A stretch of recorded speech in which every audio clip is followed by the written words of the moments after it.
fellow alumnus, ladies and gentlemen, allow me to warmly thank the core committee members, organizers of this important webinar series for giving me the privilege of welcoming you all. For me, it's an honor and a pleasure. I would also like to thank them for having brought us together in this wonderful forum to discuss several current challenges. The festivities will provide a wonderful opportunity to reconnect with fellow alumni on entrepreneurs and explore the ways in which AABN continues to shape an exciting environment. As we move forward to ensure the future of AABN, we will continue to invest the vast potential inherent in collaboration among individuals of varying backgrounds, perspectives, and expertise. This is the 209th weekly webinar series of AABN. While the road to recovery from the pandemic continues, businesses still face major challenges. Today we have in our midst Dr. Oum Kumari, Professor, Jaipuria Institute of Management, Jaipur, and Director, Green Scholar Consultancies, to share her insights on Solarpreneurship, innovating business with solar energy, and interactive business networking session. World accelerates its journey towards the solar energy industry finds itself on the brink of a revolutionary transformation. In 2020, solar energy contributed nearly 12% to global electricity generation capacity, a figure set to exceed 30% by 2030. With groundbreaking innovations and strong backing from both governments and the private sector, solar energy is becoming the backbone of sustainable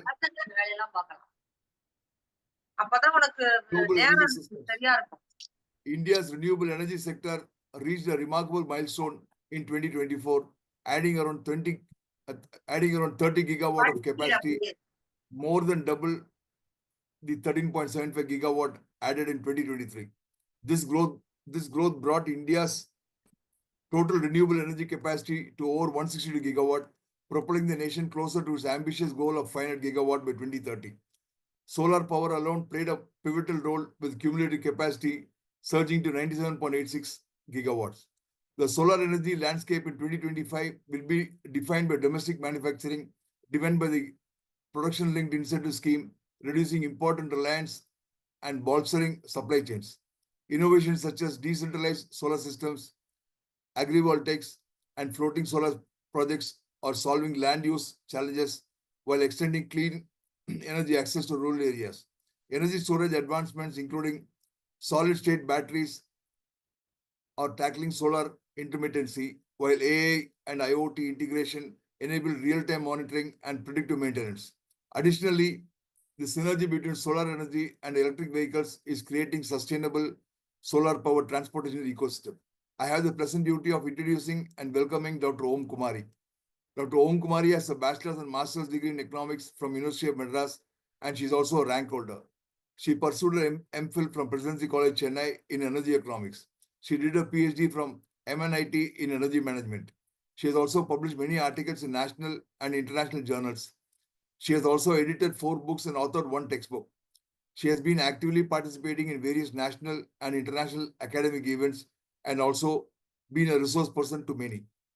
She has a vast experience of 14 years teaching experience, and currently she is serving at Jaipur Institute of Management, Jaipur. She has guided 4 PhD scholars and 3 had been awarded a PhD degree under her guidance. She has been awarded a ICSR project in solar energy. She is also a socio-economic expert in Aquara Private Limited, Mumbai. She also runs a consultancy that provides environmental solutions and training. I believe that by participating in this webinar today, we are in the right place and at the right time. Together, let us accelerate the exchange of ideas and scaling up of good practices. I'm confident that you'll find new ideas, fresh energy, and novel partnerships to sustain your efforts in support of our entrepreneurs and recovery from. I also wish to place on record a deep commitment to work tirelessly as a team to carry forward our goals in a constructive, gratifying way. I wish you all a very successful webinar. Thank you, and over to you, Dr. Oum Kumari. Thank you, sir, for such a warm welcome. Of course, I could see it's after seeing an audience of this kind, I'm really now nervous whether I would justify my role as a speaker here. But I try my level best because I have being in academia for last 15 years, I have not only been enriching myself or upscaling my skills regarding teaching, but my research exposure has also been very keen towards energy management, especially when I talk about the research.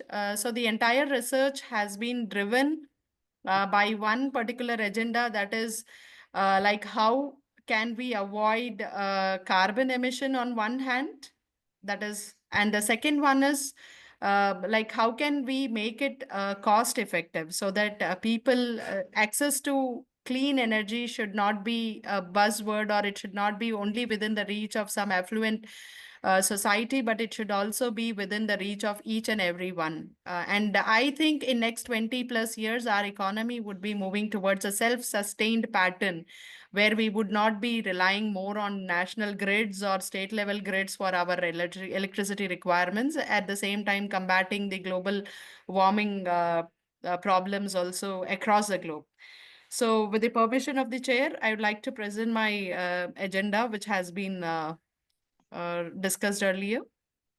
So, as we all know that solar energy has been like, of course, there are very many controversies which have been talked about across the globe regarding what would happen if solar energy is being tapped in the same extent, or say, as sir has mentioned, that we have a very ambitious target of 500 gigawatt by 2030. So we have not been able to even achieve 80 gigawatt till date, right from last 10 plus years, if I could say. So how are we going to achieve this target of 500 gigawatt? And I think it's only the change in the behavior and change in the business mindset of the people which is very much required. So basically, the problem is not with finance. The problem is not with the technology, because now the technologies have been updating up. Like we could see that every day there is something new, especially in the area of solar energy systems. So now the only problem which I have been seeing in last 5 to 7 years is it's very difficult for us, maybe for the policymakers also, to bring the required change in the behavior of people. So the behavior of people have not been changing to that extent what is required to make solar energy not only a good business model, but also make our economy a carbon neutral. Maybe we are failing to create a carbon neutral world. So even though United Nations has given us the ultimatum that every country has to achieve this net zero by 2070, but we could see that the pace of accepting and the pace of adopting this particular technology seems to be very, very sluggish. And one proper strategy which can help us in making the adoption more feasible, more economical, is solarpreneurship.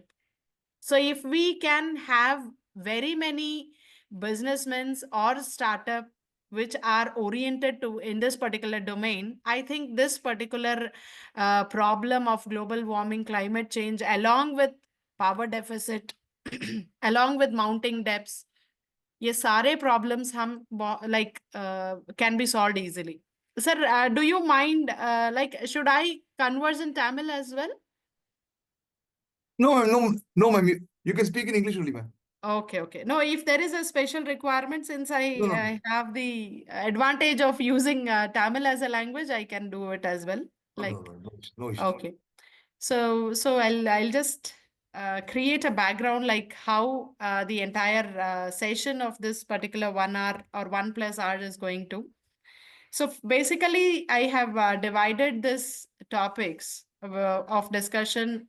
So first of all, we'll just discuss the types of solar businesses. So I'll be sharing my own experiences being a part of research as well as the ICSSR projects which I have been involved in.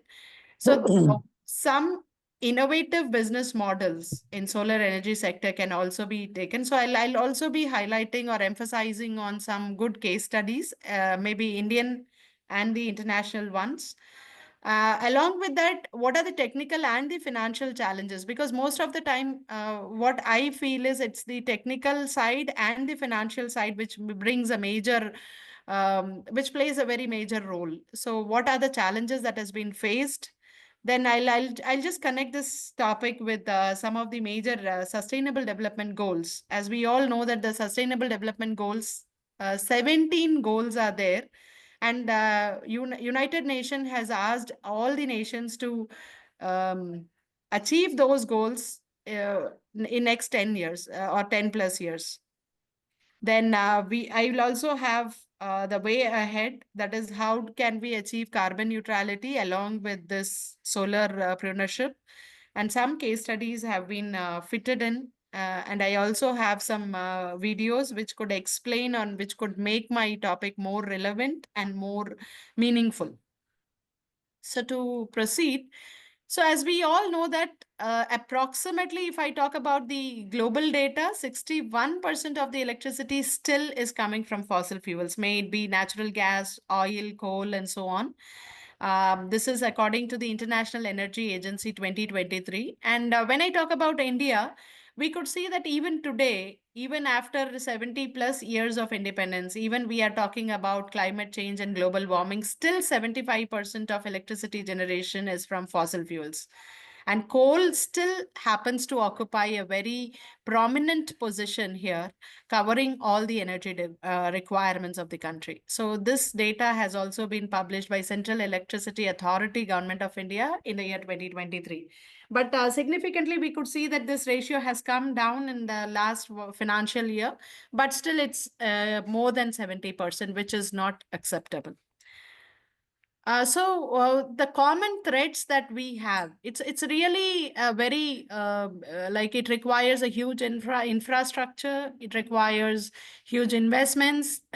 It requires a positive change in the mindset of the people. But still, if we don't accept renewables today, especially solar, I think we would be confronting all the threats which have been listed on this slide. So, first is environmental pollution. So, we could see that all the greenhouse gases emission, which has been seen in India, majority of them are contributed from national thermal power stations. So may it be the sulfur dioxide, may it be carbon monoxide, may it be the other harmful gases. So if we really want to put an end to all those emissions, and if we really want the planet to not exceed the global temperature beyond 1.5 degrees Celsius, it's very important that we start adopting solar energy as of now. So the climate change, of course, a very high cost is being paid by people across the globe in the form of climate change. Erratic rainfalls, earthquakes, tsunamis, fluctuations in the temperature, all such have actually not only disturbed the economic activities of the country, but it has also contributed to lot many uncertainties to the people around. So this, in order to mitigate the climate change, we don't have an option. So adoption of solar energy is the need of the hour today. Then the third threat that we are facing now is finite resources. Say, even when I talk about fossil fuels, may it be coal, may it be the crude oil, or may it be the gas, so they are all going to last only for few more decades to come. So what next? So now, if we don't have adequate R&D happening in this particular domain, of course we would not have any options which could be relied on. So because all the energy resources are very finite in nature. Then the fourth one is energy insecurity. Developing countries are actually facing this threat to a larger extent. Even today, state like Rajasthan is not able to have more industries as per the demand. It's because we are having energy crisis here. So coming from the state of Rajasthan, even though we have a very favorable temperature for solar energy, but still we are not able to tap the potential of solar energy to the maximum. So energy insecurity has been a very major issue to some of the states like Bihar, Odisha, Rajasthan. So we have been lagging behind in terms of industrialization or in terms of other major rapid development because of the power crisis that has been witnessed in the last few decades. Health issues, of course, all like if I talk about the respiratory diseases which has been caused, especially cities like Delhi. So the carbon emission, the environment pollution has been the cause for all such health issues. So if we really want to put an end to all such things, especially adoption of electric vehicles can be a very major contribution to this particular aspect. So it will not, it will reduce replacing the diesel and the petrol driven cars by electric cars, and electric cars which are fueled by solar powers can help us to reduce the health impact, the adverse impact that the power stations has on the health of people. And lastly, it is the economic volatility. So when I talk about economic volatility, now we could see that for last few years, we have been relying more on the requirements for all our fossil fuel requirements. We are dependent on Russia, we are dependent on Bhutan for coal. So now we are importing gas, we are importing crude oil, we are importing coal, and then we are producing electricity.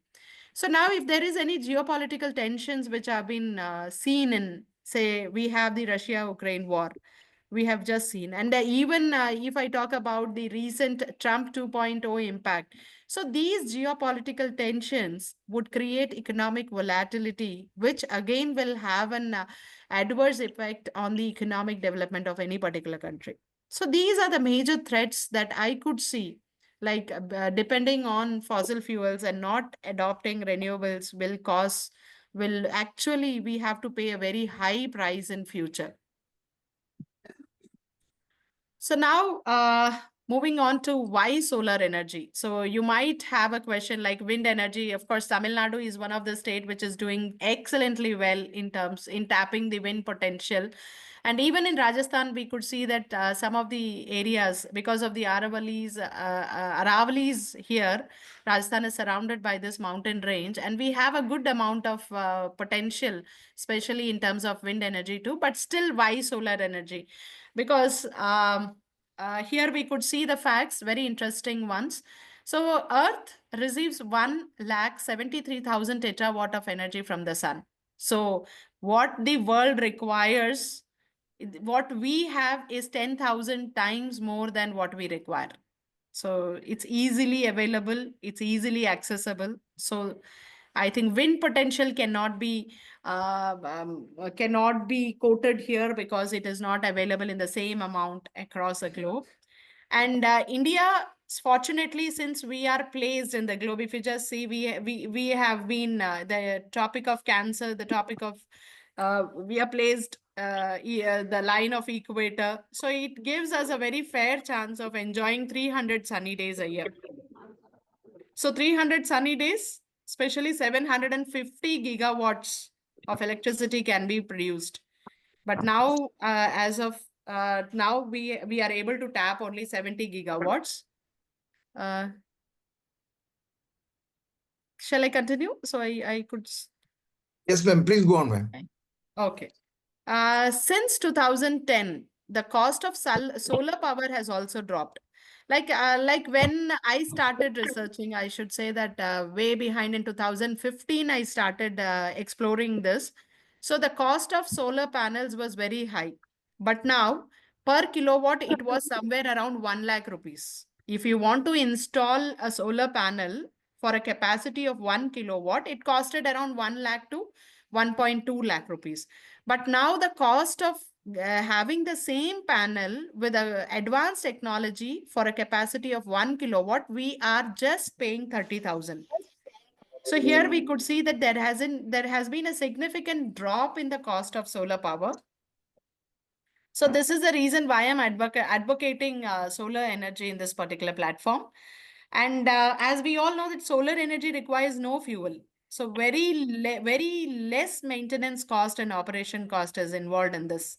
Once your structure is ready, once the panel is placed, so you need to just wash the panels so that you can remove the dust particles maybe once in 15 days or once in 10 days, depending on the amount of dust that has been floating in the air. So it's a very, very, and this does not require any particular skill set to be done. This can be done by any person randomly. Then the solar industry, of course, with a huge potential of around 500 gigawatt in uh, next 5 to 7 years, I think there is huge job opportunities which could be seen in this particular sector.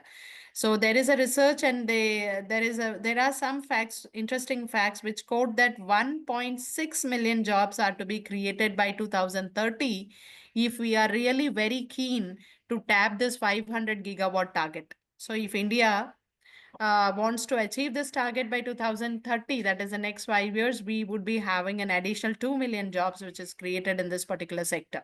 So huge potential. It's not only to protect the environment, it's not only to save our mother planet, but it is also going to help us to sustain the economy. I think this would go a long run through which we can combat the other problems like energy insecurity, high cost of production, high energy cost. So I think one solution targeting many, many, many problems. So now, like if I talk about India, especially since 2016, we have seen that there is a significant growth in the capacity. Now, is some of the facts they say that including biomass and biogas, so it's coming So uh, around 90 to 120 gigawatt. But still, even though we are ranking fifth in the world in terms of solar power capacity, but still we are not able to tap the potential as discussed. So we have been, even the recent the COP29, which took place in November 2024, I believe.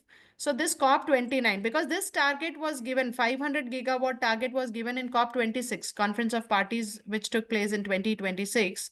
But now, after 2 years, they have revisited the targets, and they say that if the nations are very keen to achieve carbon neutrality, and if we really want to become net zero, we need to keep on increasing the targets, and we have to keep on doing more of R&D in this particular sector, and more business opportunities should come in this particular domain. So now moving on. So what I have done so far is I have just set a background, like what are the problems that we are facing as of now, and how solar energy as an option can help us in solving those problems, not only in meeting the energy demand, but also in protecting the environment as a whole. So now they may be curious. That is, there might be people who in this particular platform, like what kind of businesses could be taken. Like if I talk about tapping the potential of solar business, when I talk about 2 million jobs to be created in next 5 years, what kind of businesses are really happening across, and what kind of business can someone get into or can pitch into? So we can think of solar panel manufacturing. Of course, it requires huge investment like Tata, Adani, they're all into this. First Solar, Longi Solar, these are some of the companies which are into this. Because earlier, maybe 5 to 7 years back, we were highly relying on China and other countries for our panel photovoltaic cells requirement, because silicon was not available. There were some issues related to minerals which are required for it. But now India has done pretty good. And we have big companies, big MNCs who are stepping into manufacturing of solar cells, especially the photovoltaic cells. Then, secondly, we can also look into the options of solar inverter manufacturing. So actually, this inverter is very much required because so photovoltaic cells has to convert the electricity, that is from solar panel to AC electricity, so that it is made. You can use it in your homes, because if you don't convert this, and in order to convert this, we need an inverter which is doing this job. So we have some good number of companies which are just producing those solar inverters. So to mention some, I have listed some names like SunGrow, Delta. So these are some big names who are already into solar inverter manufacturing. So now either you can go with manufacturing of photovoltaic cells, either you can go with inverter manufacturing, or you can go with installation services. Like there are very huge number of entrepreneurs who are providing this installation services.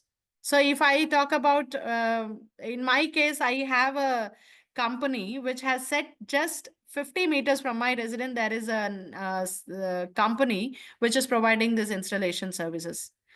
So very recently, I had a talk, and they said that this year we had 25 crores for 24-25. So they said we have covered almost Bangalore, Hyderabad. From Rajasthan, they have been catering to the installation services across India.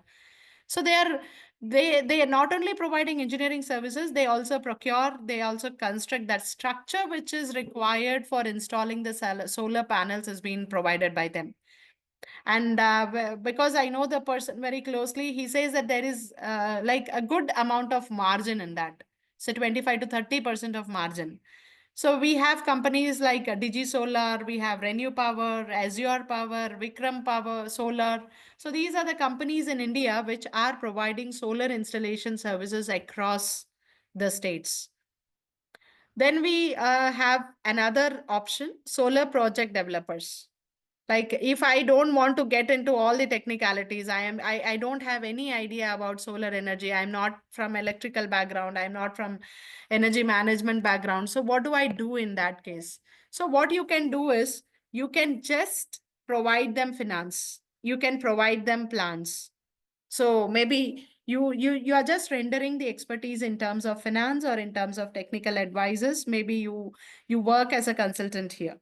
So now when I talk about Adani, when I talk about Renew Power, NTPC Renewable Energy, they are all project developers. So right from initiating the idea, financing the idea, and operating it, maybe multiple parties are involved, but still they are doing well. And you could even refer to those project reports on website, like how many gigawatt has been developed by them, how many kilowatt from each plant, how much of investment, how much of profit, all kind of details are already there on internet. Then solar product companies, like I know a couple of them who are involved in solar lamps, water pumps, fans, lanterns, mobile chargers. Especially, we could see that most of the items, they are very freely found in countries like Africa and even the Middle East. I have seen that these products are very easily available and people have a craze for it, especially to meet the energy demand in rural grid, which could not be connected to the national grid. Like we have companies like Loom Solar, we have companies like Celco, which are doing well, and if you just see the report of those companies, you could see that there is a significant increase in the demand for those products. Then we have solar financing. Exclusively, they are indulging in financing financial services, especially loans to those who intend to do businesses related to solar energy. So we have Tata Clean Tech Capital. We have purchase power agreements which have been authorized by the government. So like these are the options where you can pitch in. Operation and maintenance, a very easy job because it doesn't require any high skill. Maybe a good amount of some internship or some basic certificate course would help you to find these operation and maintenance jobs as well. So I think because if I talk about Rajasthan, especially the city of Jaipur, maybe in next 5 to 7 years, we could see 30 to 40% increase in the number of rooftop solar panels. So now when people come up with rooftop solar panels, of course, they might not be interested in having the operation. So what they can do is they will just pitch in for some annual maintenance platforms, consultants who can provide them the operation and the maintenance together for a minimum cost. So even this is a very big, very good business option that is available. And if you are not interested in doing any of this, just we can train ourselves in solar energy area, and we can provide training and skill development to the people who intend to adopt solar energy in short run or long run. So how it goes, maybe training programs to the government, like how can I assess the economic impact? How can I assess the social impact of big solar parks? How can I like if someone is approaching, like I have a barren land, I want to since it's not used for agriculture, what do I do? So here we suggest them to go with solar parks. And when they go, I'll just highlight and I'll discuss this case in detail as well. So solar training and skill development is also one such options where you pretty good number of jobs are available here in this particular sector as well. Hope till now it's clear and you all are with me. Yeah, please go on, ma'am. Please go on. Yeah. So these are the solar businesses opportunities.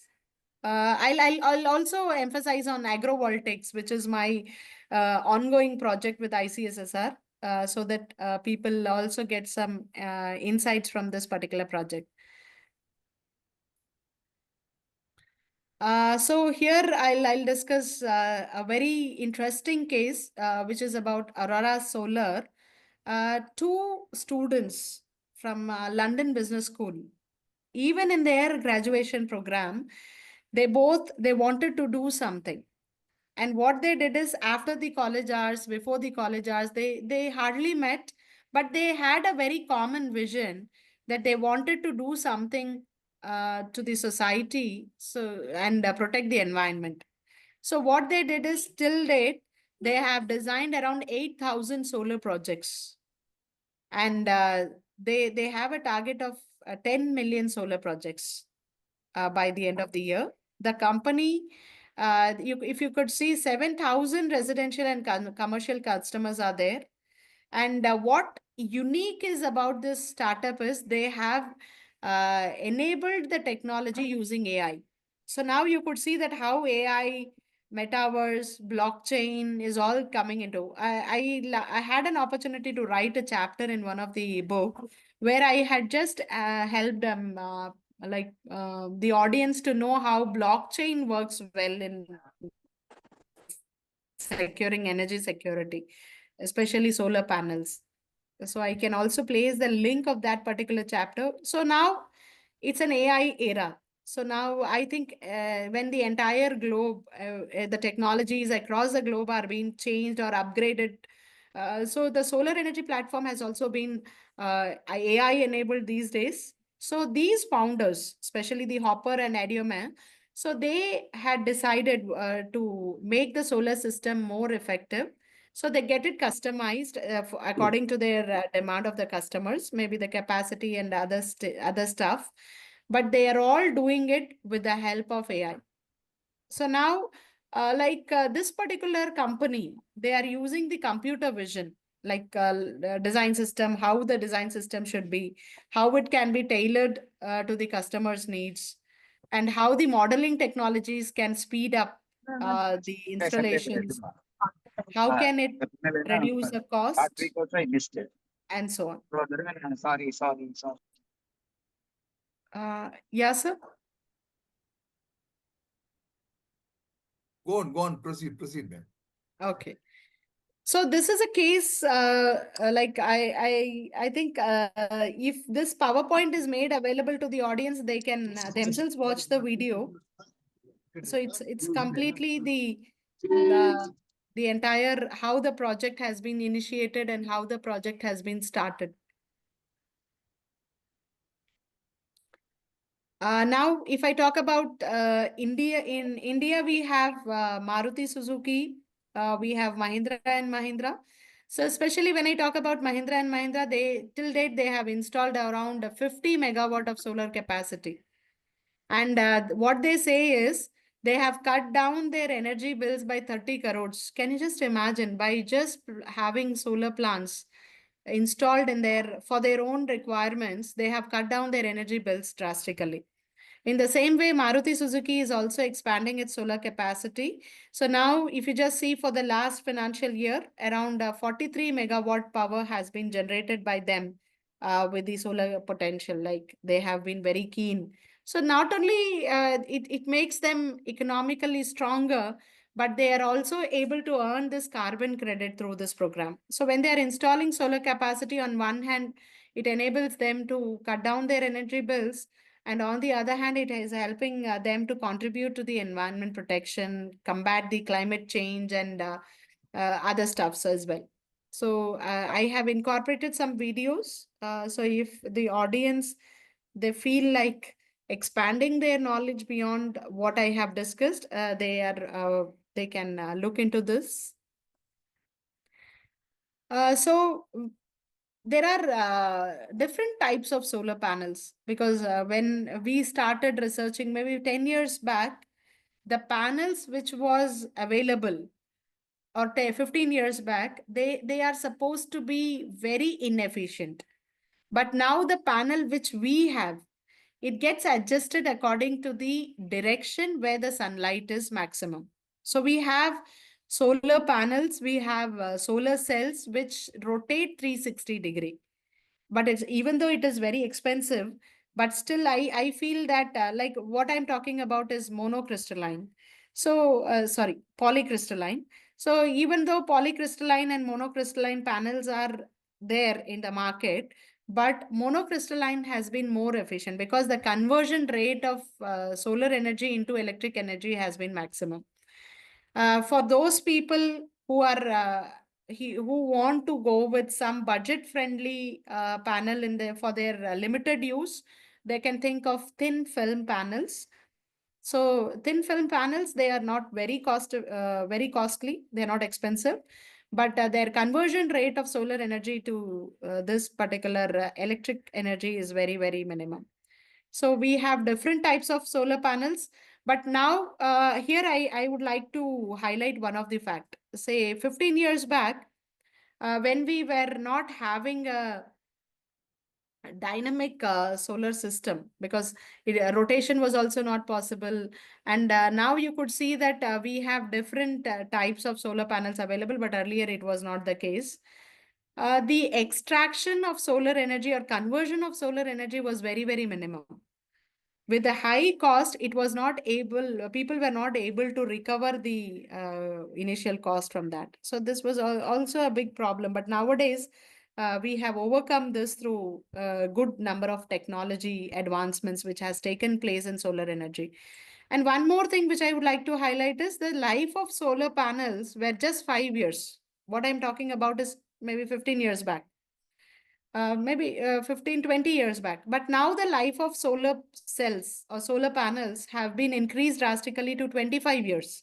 So when the life of solar panels have been increased by 5 times, I think it automatically becomes cost effective. So you can just hit the break even very soon, and maybe the profit is being started generating for the people who have been installing it. So here we could see that different types of solar panels. Why I'm mentioning is that you should be very keen.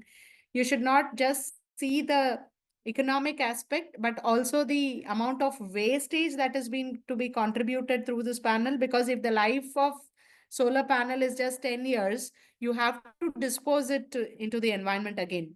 So it's not a green affair then. So if I have a solar panel which is going to work for 25 plus years, it's again, I'm reducing the waste by 3 or 4 times. Because now instead of having solar panels installed 3 times or 4 times, I'd be installing it once for 25 years. So this is very important when we are pitching in this particular business arena. Now, solar power systems, again, we have on grid, we have off grid, and we have hybrid systems.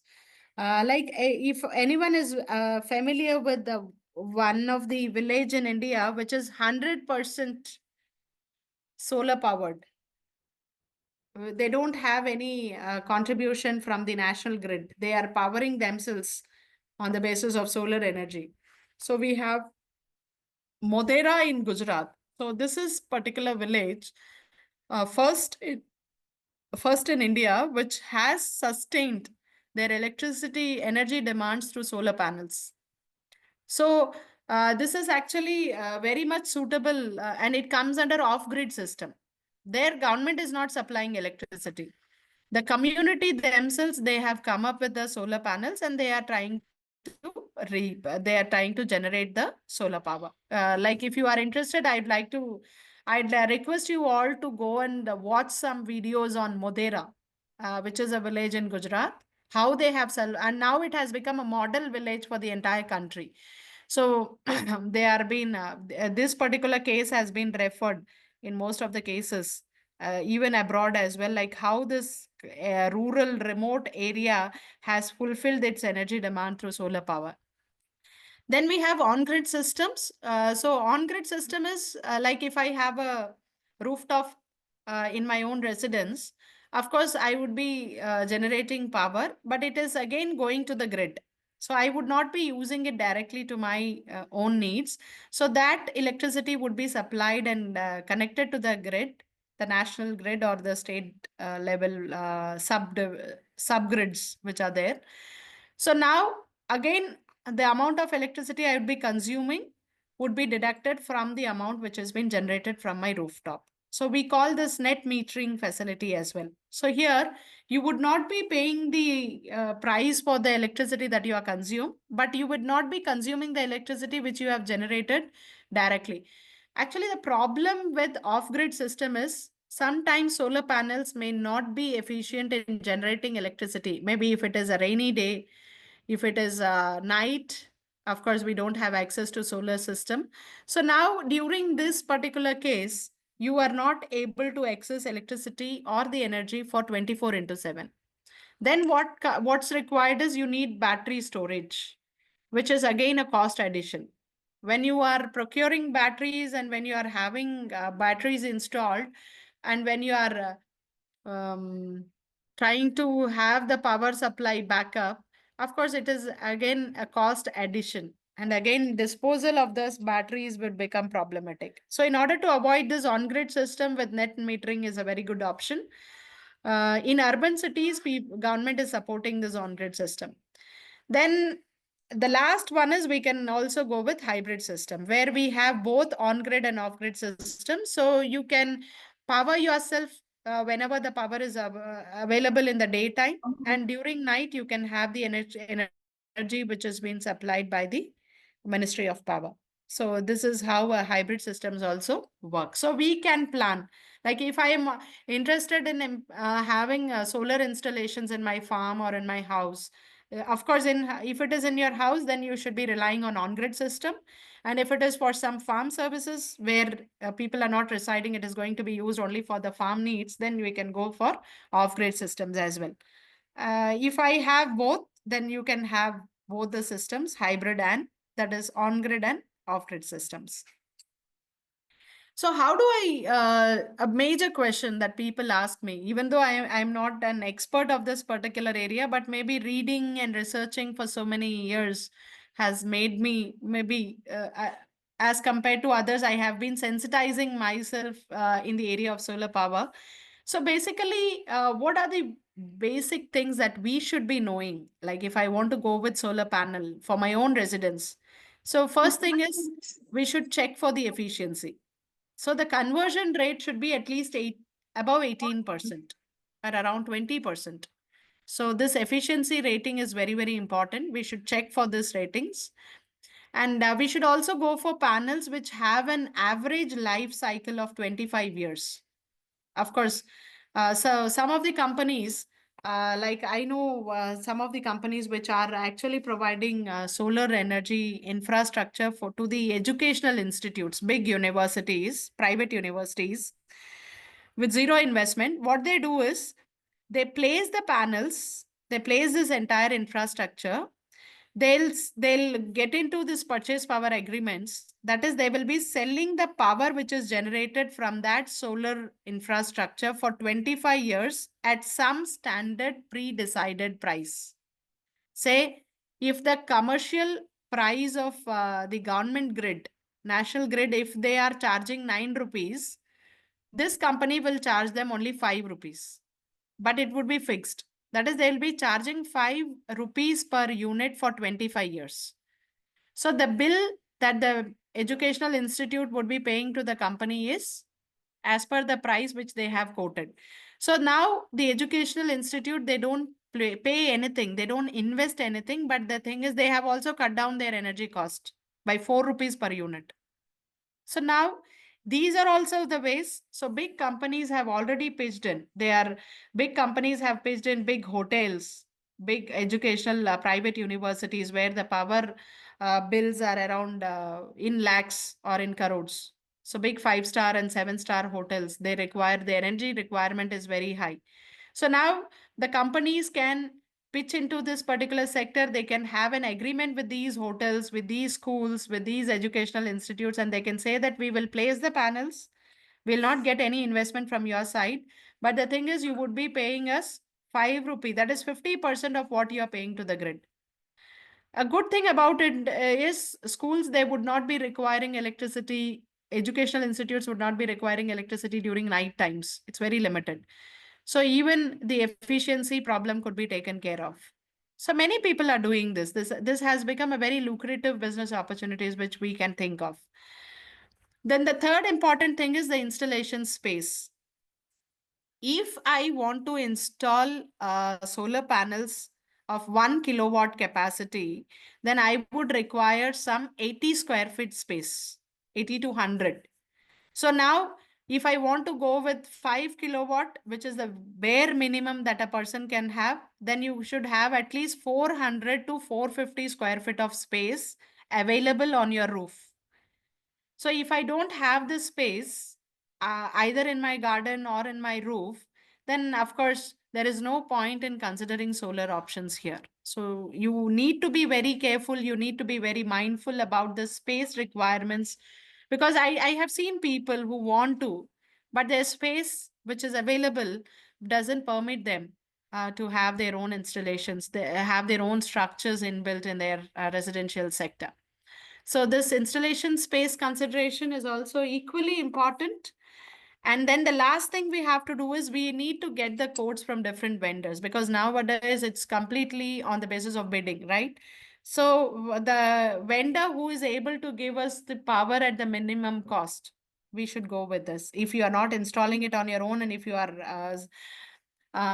just outsourcing it from some other third party, then we should be comparing it within the different vendors, and then we can come out with the vendor who is offering you the power or the electricity at the minimum. So these are some of the key points that we should be keeping in our mind before we go for, or before we think of solar power adoption or solar panel installations.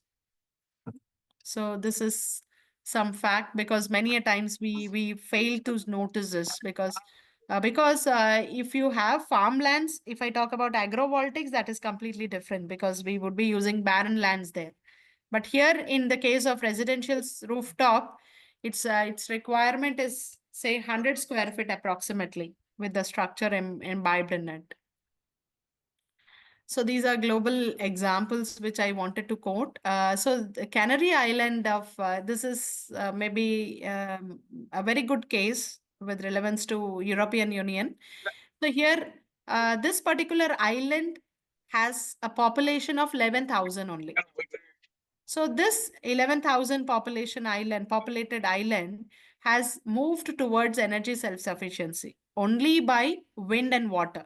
So same way, we can also identify some of the areas in our own countries, in some cities, some states, where the entire powering can be done by solar. Like nowadays, the pattern has been high-rise buildings, apartments, gated societies. So here, the energy requirement to operate the lift, to operate the pump, to operate the sewage treatment plants is also very immense. So now these societies, they have significant amount of funds. What they can do is they can just have their own, they can get their panels, maybe elevated panels in their parks, or maybe above the water tanks, wherever there is space, maybe even on the roof of the temples. Like if there is a possibility, they can do this, and they can power the street lights, they can power the pumps from the electricity which is generated from the pumps. So one time investment, but it would have a significant reduction in the maintenance cost as well. So many of the societies are also considering this, as rainwater harvesting has become compulsory, sewerage treatment plants have been compulsory. Maybe a day might come where solar panels would have also become mandatory by the government. So I think this particular case highlights that how we can move towards self-sufficiency in terms of energy by adoption of solar power. Now, moving on to what are the incentives and what are the policies that we have where the government comes into picture, and how they also incentivize the projects of individuals. So if I go for a solar panel, say for example, I have invested some 2 lakhs or 3 lakh rupees. So solar power projects, we get a tax as per the Income Tax Act 1961. So we get an exemption under Section 80 IA, and even GST exemptions are also there. So if it is for some commercial use or if it is for some residential use, accordingly we can enjoy those tax exemptions if we are really getting into this. Nextly, in order to promote the rooftop solar photovoltaic cells, so that we incentivize people, uh, maybe we want to encourage people to have, we want people to uh, get acquainted to this, adopt this. So we have a national planning, which is policy, Prime Minister Surya Ghar Muft Bijli Yojana. So this is free electricity. PM Surya means sun, right? So solar energy, free energy from solar. So what is the policy? If there is a total cost of 2 lakh rupees, 60%, that is up to 2 kilowatt, 60% of the cost would be reimbursed by the government to us.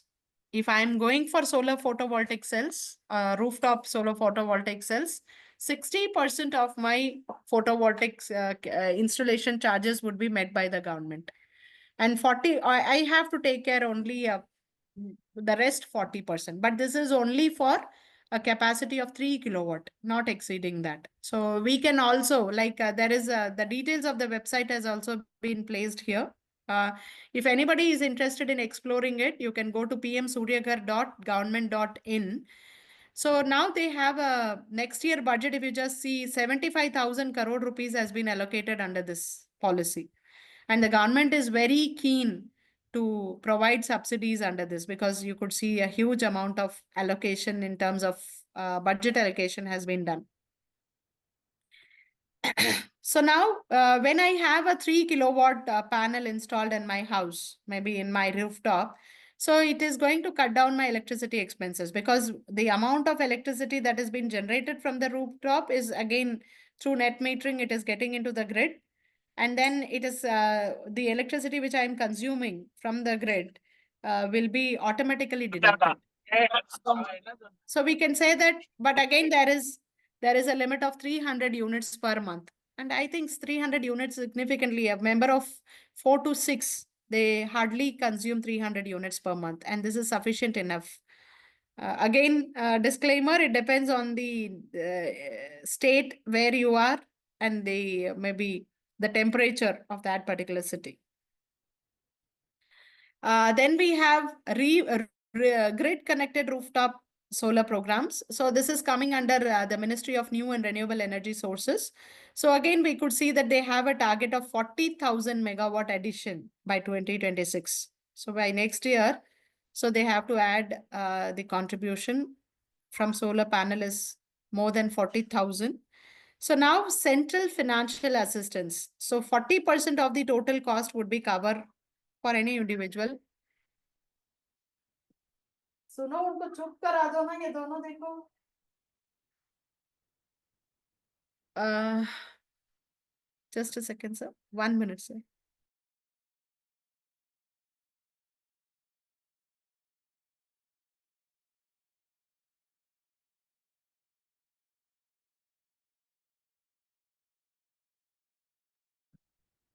So unlike the previous scheme, here 40% assistance is given.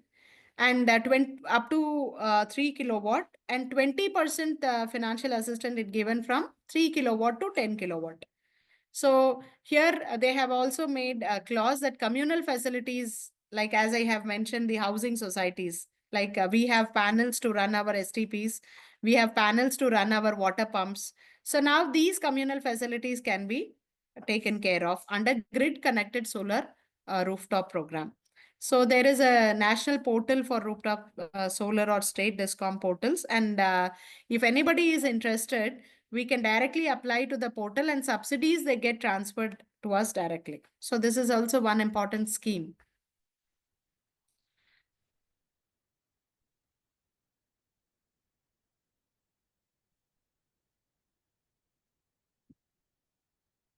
Next, we have PM Kusum scheme.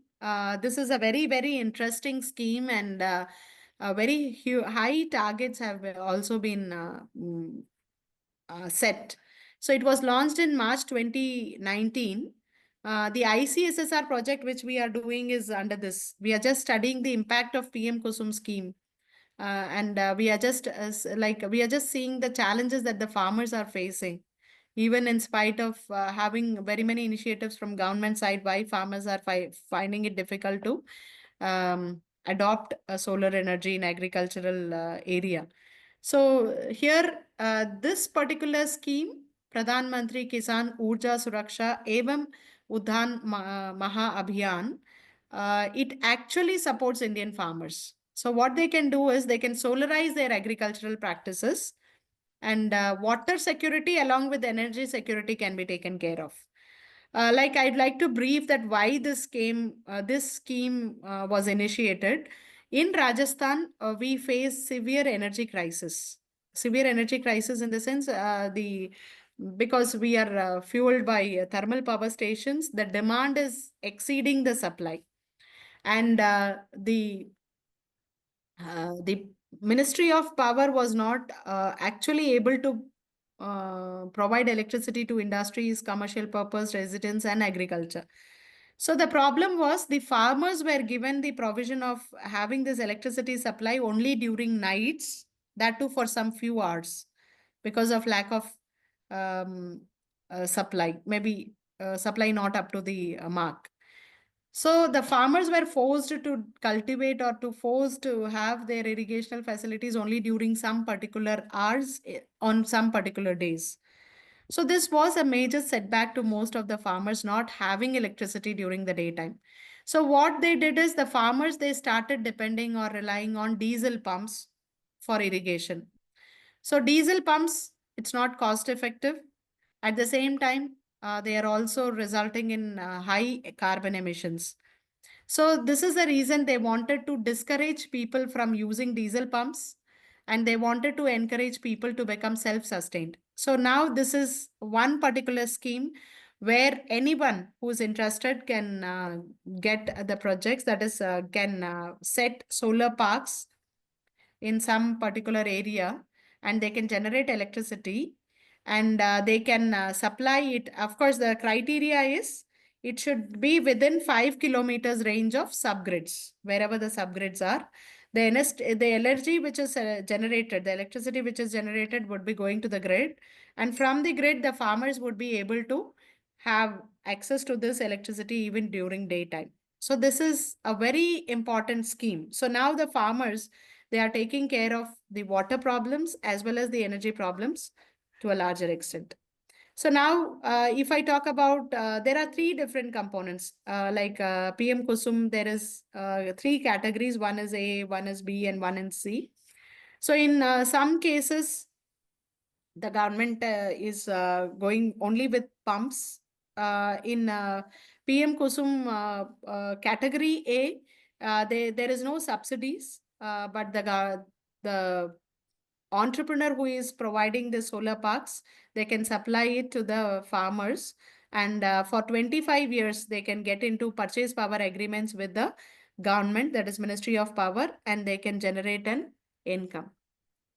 So this is a very good business idea. I'll be discussing a case of a doctor who is generating 50 lakh rupees per year tax-free from his solar park in Rajasthan, especially in Kotputli. So he is doing so well. He was the first to install solar panels under this scheme in Rajasthan. So I have the case study, which I'd be discussing later. So we have PM Kusum scheme, which is also a very interesting scheme, which is actually, if we just see the impact of this scheme, the agricultural productivity has increased. It has also empowered the farmers on one hand. And again, the reliance on thermal fossil fuels has come down. And I think lastly, the job, that is the power sector, has also been relieved from increasing the installed capacity year on year. So this is a great relief.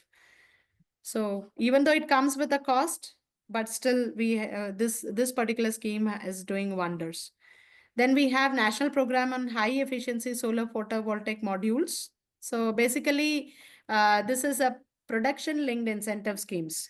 The government doesn't want us to rely more on imported photovoltaic cells, because as I have mentioned earlier, we were importing cells from China, which was not cost effective. But again, like we wanted to have our own domestic sector, industrial sector for solar energy, for empowering and strengthening the solar energy. So this production linked incentive schemes, subsidies would be given to those only who are getting the panels, Indian made panels. If you are importing it and if you're getting it from some other country, the subsidies would not be given. So in this way, we could see that the companies which are manufacturing the photovoltaic modules and panels are actually doing well, because they have a greater demand now, and it has become a mandate from government point of view. And actually, this is also to support the Atmanirbhar Bharat initiative, which has been taken for self-reliance. So here we could see that lot many job opportunities, may it be direct or indirect job opportunities, had been created. Then we also can see that technological advancements and support which is needed is also being provided by them. And above all, energy security is taken care of, and with protecting the environment. So you could see that multiple benefits out of the scheme are available. Then we have Delhi Solar Energy Policy 2023. So here we could see that, of course, even this is very specific to Delhi. So they have made the solar power both accessible and affordable by providing financial incentives to those customers who are having residential installations. So again, they are giving 300 units free power to them who have installed solar panels. So these are some interesting schemes. So now, when I talk about solar panels, when it's not only empowering the farmers, the residents, but we are also catering to the attainment of sustainable development goals, the 17 goals which has been listed by UN. We could see that only by adopting solar cells, it's catering to around 8 SDG automatically. So our mission and our vision, may it be the government or may it be the individual, we could see that only by simply adopting solar into our life can help us to promote, to achieve the sustainable development goals. Okay. So good health and well-being, of course. Should I, if there is any question, I'd be happy to take up the questions then and there. At the end of the session, ma'am. Okay, okay. So, of course, it is going to promote by cutting down the emission and the emission of greenhouse gases. It's going to promote the health and well-being of the citizens, definitely. And quality education, of course, like when educational institutes in rural areas, even today, they are not having the power supply. So they are not in a position to install their labs, provide the required infrastructure to the students. So solar panels can also promote quality education by in primary, secondary, or even university level. Clean water and sanitation, again, access to water, because if power is available, extraction of water, treatment of water is being possible. Affordable and clean energy, of course, directly when we are adopting solar energy into our life, directly it is contributing to SDG goal number 7. Then SDG 8, decent work and economic growth. As I have mentioned already, when we talk about solar, it is also coming up with around like 1 million jobs in a year. So this is going to do wonders in terms of economic growth. If we are highly reliant on solar panel, we are able to create sustainable cities and communities. As I have talked about, Modera in Gujarat is fully sustainable because they are fully relying on solar power. So sustainable cities can be created very easily. Responsible consumption and production is also one of the agenda like of the sustainable development goals. And by adopting solar energy, I think our consumption as well as our production can become more responsible. Above all, solar energy is also helping us to combat or maybe the battle which we are facing now, increase in temperature, erratic rainfall. All such problems are because of the environmental issues. So we can fight this climate problems as well by adoption of solar energy. But the technical challenges in solar energy, because it's not that easy to adopt solar energy, because age old techniques, if I really, as an individual, even if I want to maybe install it, and if I want to generate, and if I want to become self-reliant and self-sufficiency, there are very many questions which comes to my mind. Like what is the benefit, monetary benefit, non-monetary benefit,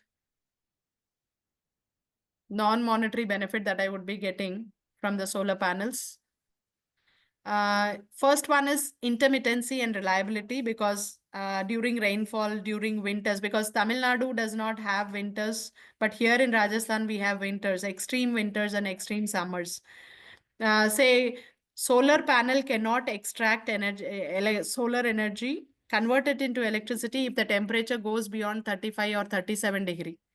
But in summers in Rajasthan, we have a degree, the temperature which goes up beyond 45.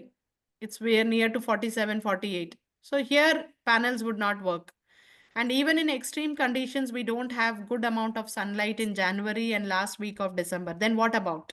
So when if I have panels, it means for 3 to 4 months I am not able to generate solar power in extreme weather conditions. So this is the problem that we have, the question in our mind.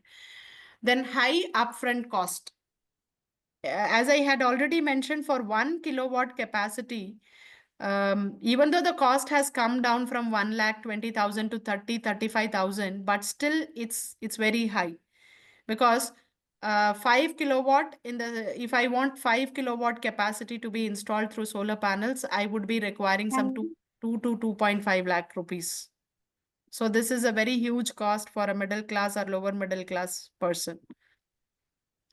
Then land use and space requirements. Cities where the land is very costly, the apartments are also not very user friendly. So here we could see that they need the space is a big issue. We don't have adequate space to install those panels and generate electricity.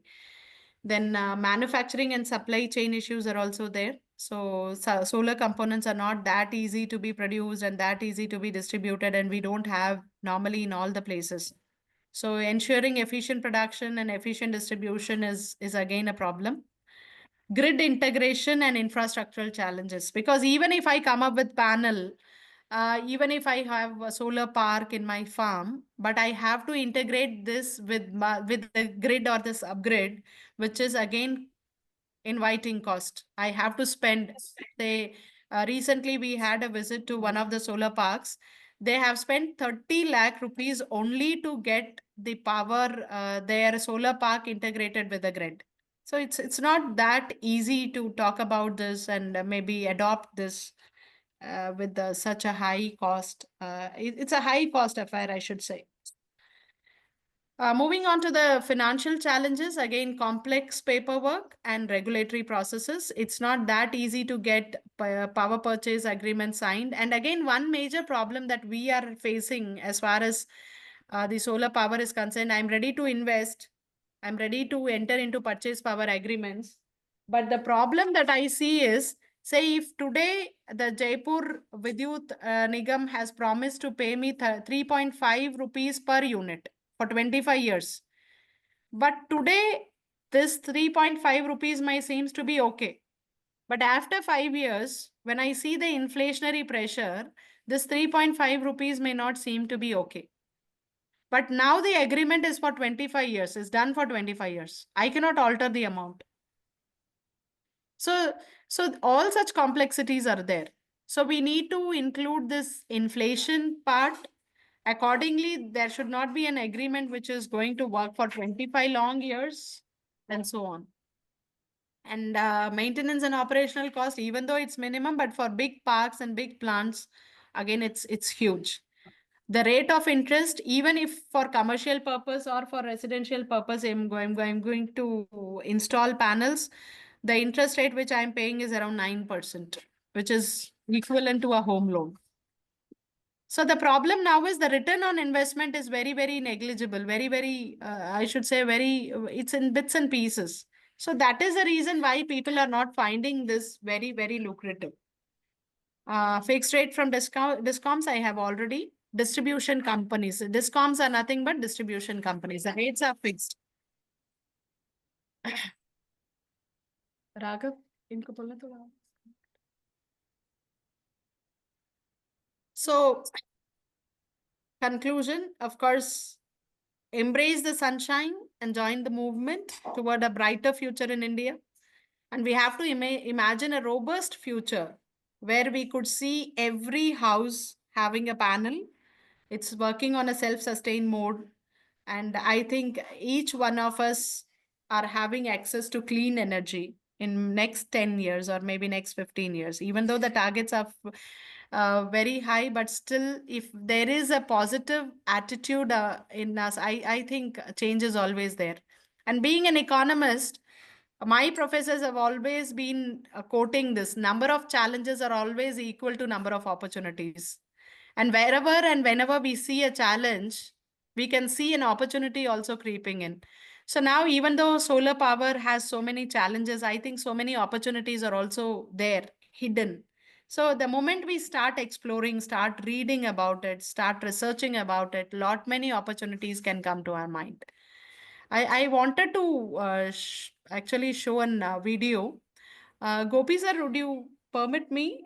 Yeah, Like, please go on. Please go on. Please go on, okay. man. I'll just, because I wanted to show the uh, person who has done this.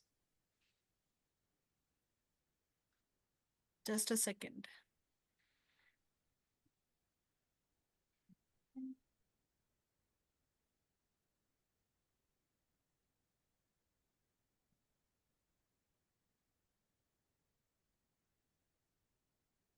This somewhere. Just a second.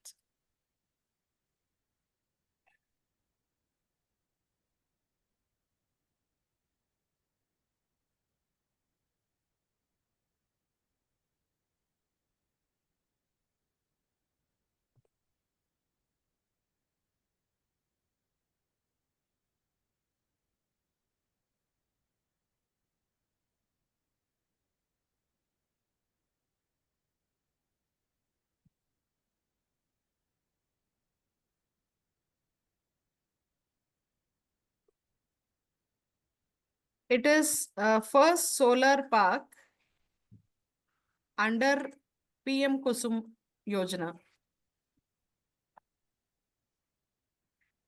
The person, he's an orthopedician by profession, and he is generating 50 lakh rupees tax-free income per year. I had this.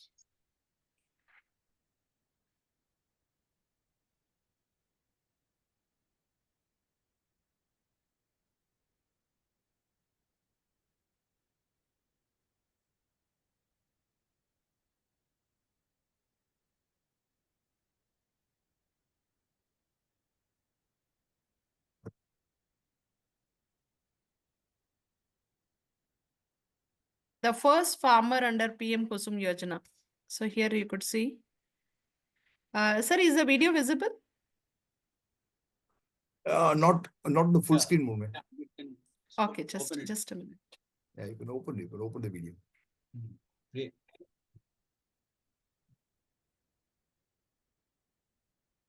Is it visible now, sir? Yeah. Yeah, it's visible, yeah. But the audio is not there, man. Yeah, sir. I'll. So you can see he's a doctor. Yeah.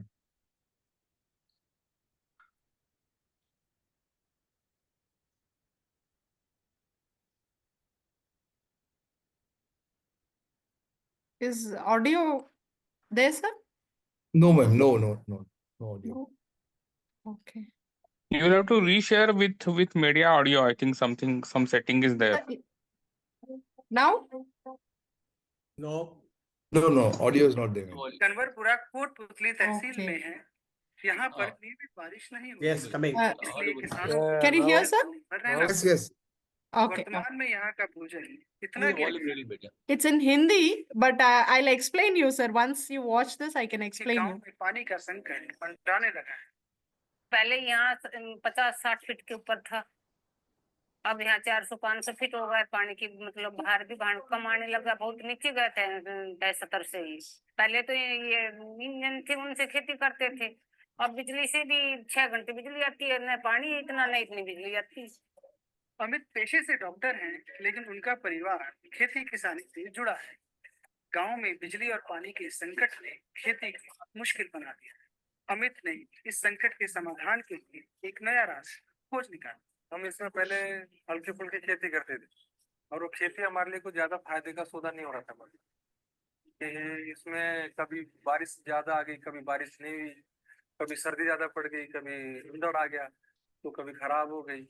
तो फिर उसके बाद हमारा जो ground water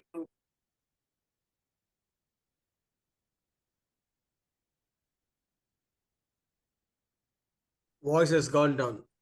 Yes, ma'am. Audio has gone on. It doesn't matter.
Yeah, not a banana. Not a banana.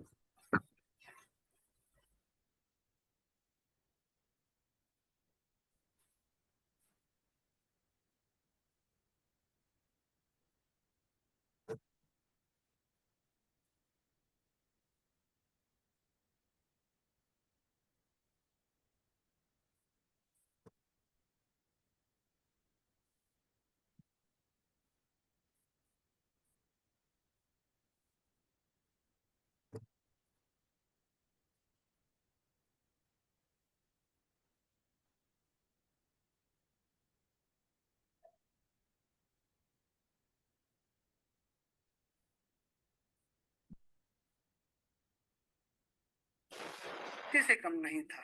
Scheme implementation में एक सबसे बड़ी रुकावट जो आ रही है वो फाइनेंसिंग को लेकर है। बैंकों के द्वारा फाइनेंसिंग में कोलेटरल की मांग की जा रही है, ज्यादा इंटरेस्ट रेट ऑफर की जा रही है, तो इसकी वजह से किसानों के पास, जिनके पास इक्विटी की अवेलेबिलिटी नहीं है,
अमित को उम्मीद है कि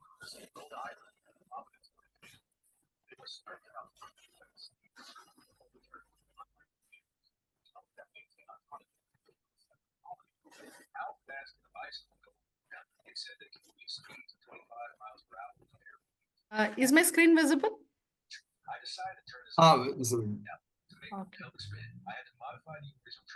Yes. Close this.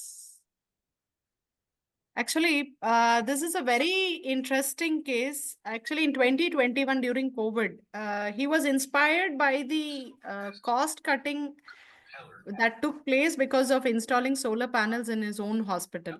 So he thought that why don't I? So he used his 1.5 hectares of land, and he installed a solar park capacity of 1 megawatt.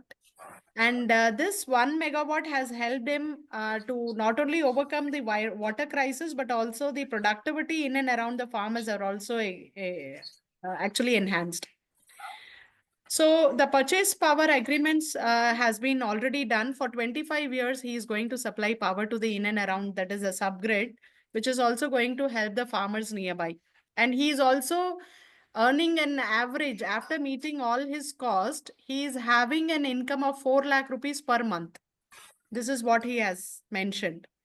And now, after initiating one in 2021, till 2024, he has also come up with two more major plants under PM Kusum. One is of 1.5 megawatt and one is again of 1.2 megawatt.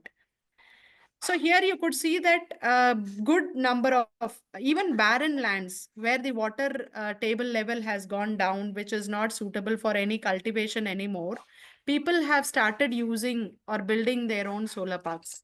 So even the government wants the farmers to go in for such initiatives so that your land could be used, the solar energy can be used, and you can just convert it into electricity and supply it to the nearby areas. So great initiatives are there. Policy measures are also there.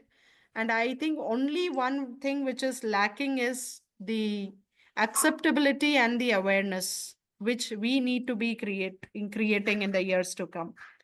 So this is all from my side for today. So being in academia, I also offer some consultancy services like research methodology workshops, hands-on in softwares like SPSS, eViews, Jamovi, free softwares. So I also help students to get their research done, analysis done. I'm also a socio-economic expert. So I assess the impact of any particular project on the society and the environment. So if there is any requirement, please, you can just drop me a message through my WhatsApp or drop me a mail. My mail ID, my phone number is there. So you can approach me for any kind of assistance. I'd be happy to help you out. Yes, Gopi sir, over to you now. Yes, ma'am. Thank you very much for the great session, ma'am. We'll just keep Okay. we'll keep the floor open for question and answers now. Yes, participants, you may please unmute and start asking your questions, please. Yeah, good morning, Gopi, and thank you, ma'am, for the very good, informative, and valuable presentation on the solar energy. Can you hear me? Yeah. Yeah, this Yes, is sir. Shivprasad Nikam from Mumbai. Madam, I would like to go back to your slide on the types of solar powers, and if you can give another. Meeting. Yes, sir. Yes, That, yeah, Nikam sir, please monocrystal go and the type of solar energy, and Ah. which you recommend, which is more beneficial from that three type Uh, of the. we should be going with one which rotates 360-degree, even though it's very costly, because the potential of the sun rays will not be there in only one single direction. Maybe 15 years back, because of lack of technology, we were forced to have that particular panels, but now with the advent of new technologies and initiatives which have come in recent years, we can go for um, a panel which has the capacity to rotate 360-degree in different dimension. So what happens is, if the sun rises in the east and when it comes towards the south, the panel would also rotate according to the sun's rays. Okay. So we can extract the maximum by installing this.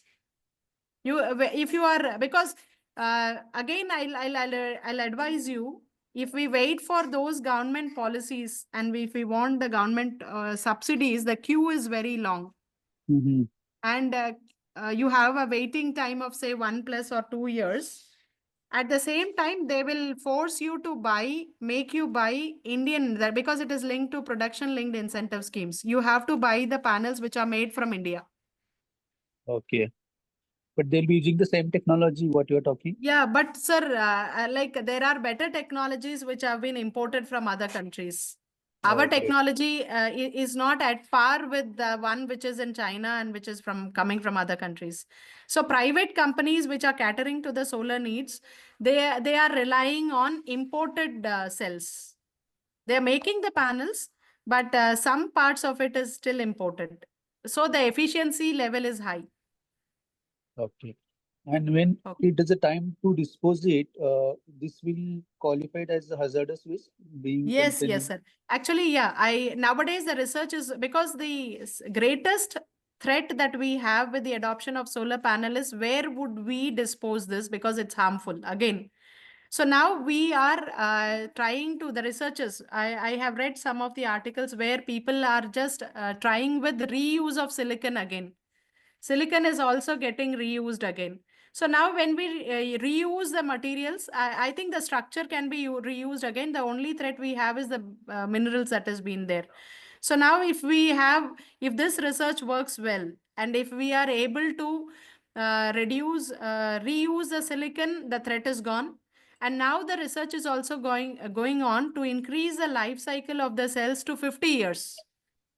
Initially, it was just 5 years. Now we have it for 25, 28 years. The life of cell has increased to 28 years because of R&D. But now researchers are also going across the globe to increase the cycle of the cells, that is the life cycle of the cell, to 50 years. So automatically, I think the disposal threat is gone if we are successfully able to increase the life cycle. Okay. Maybe last one question. I'm taking Yes, sir. time, Gopiji, but one question is, we see in the wind power, even the turbine catches fire or something. So Yeah, is there yeah. any safety risk in the solar panels?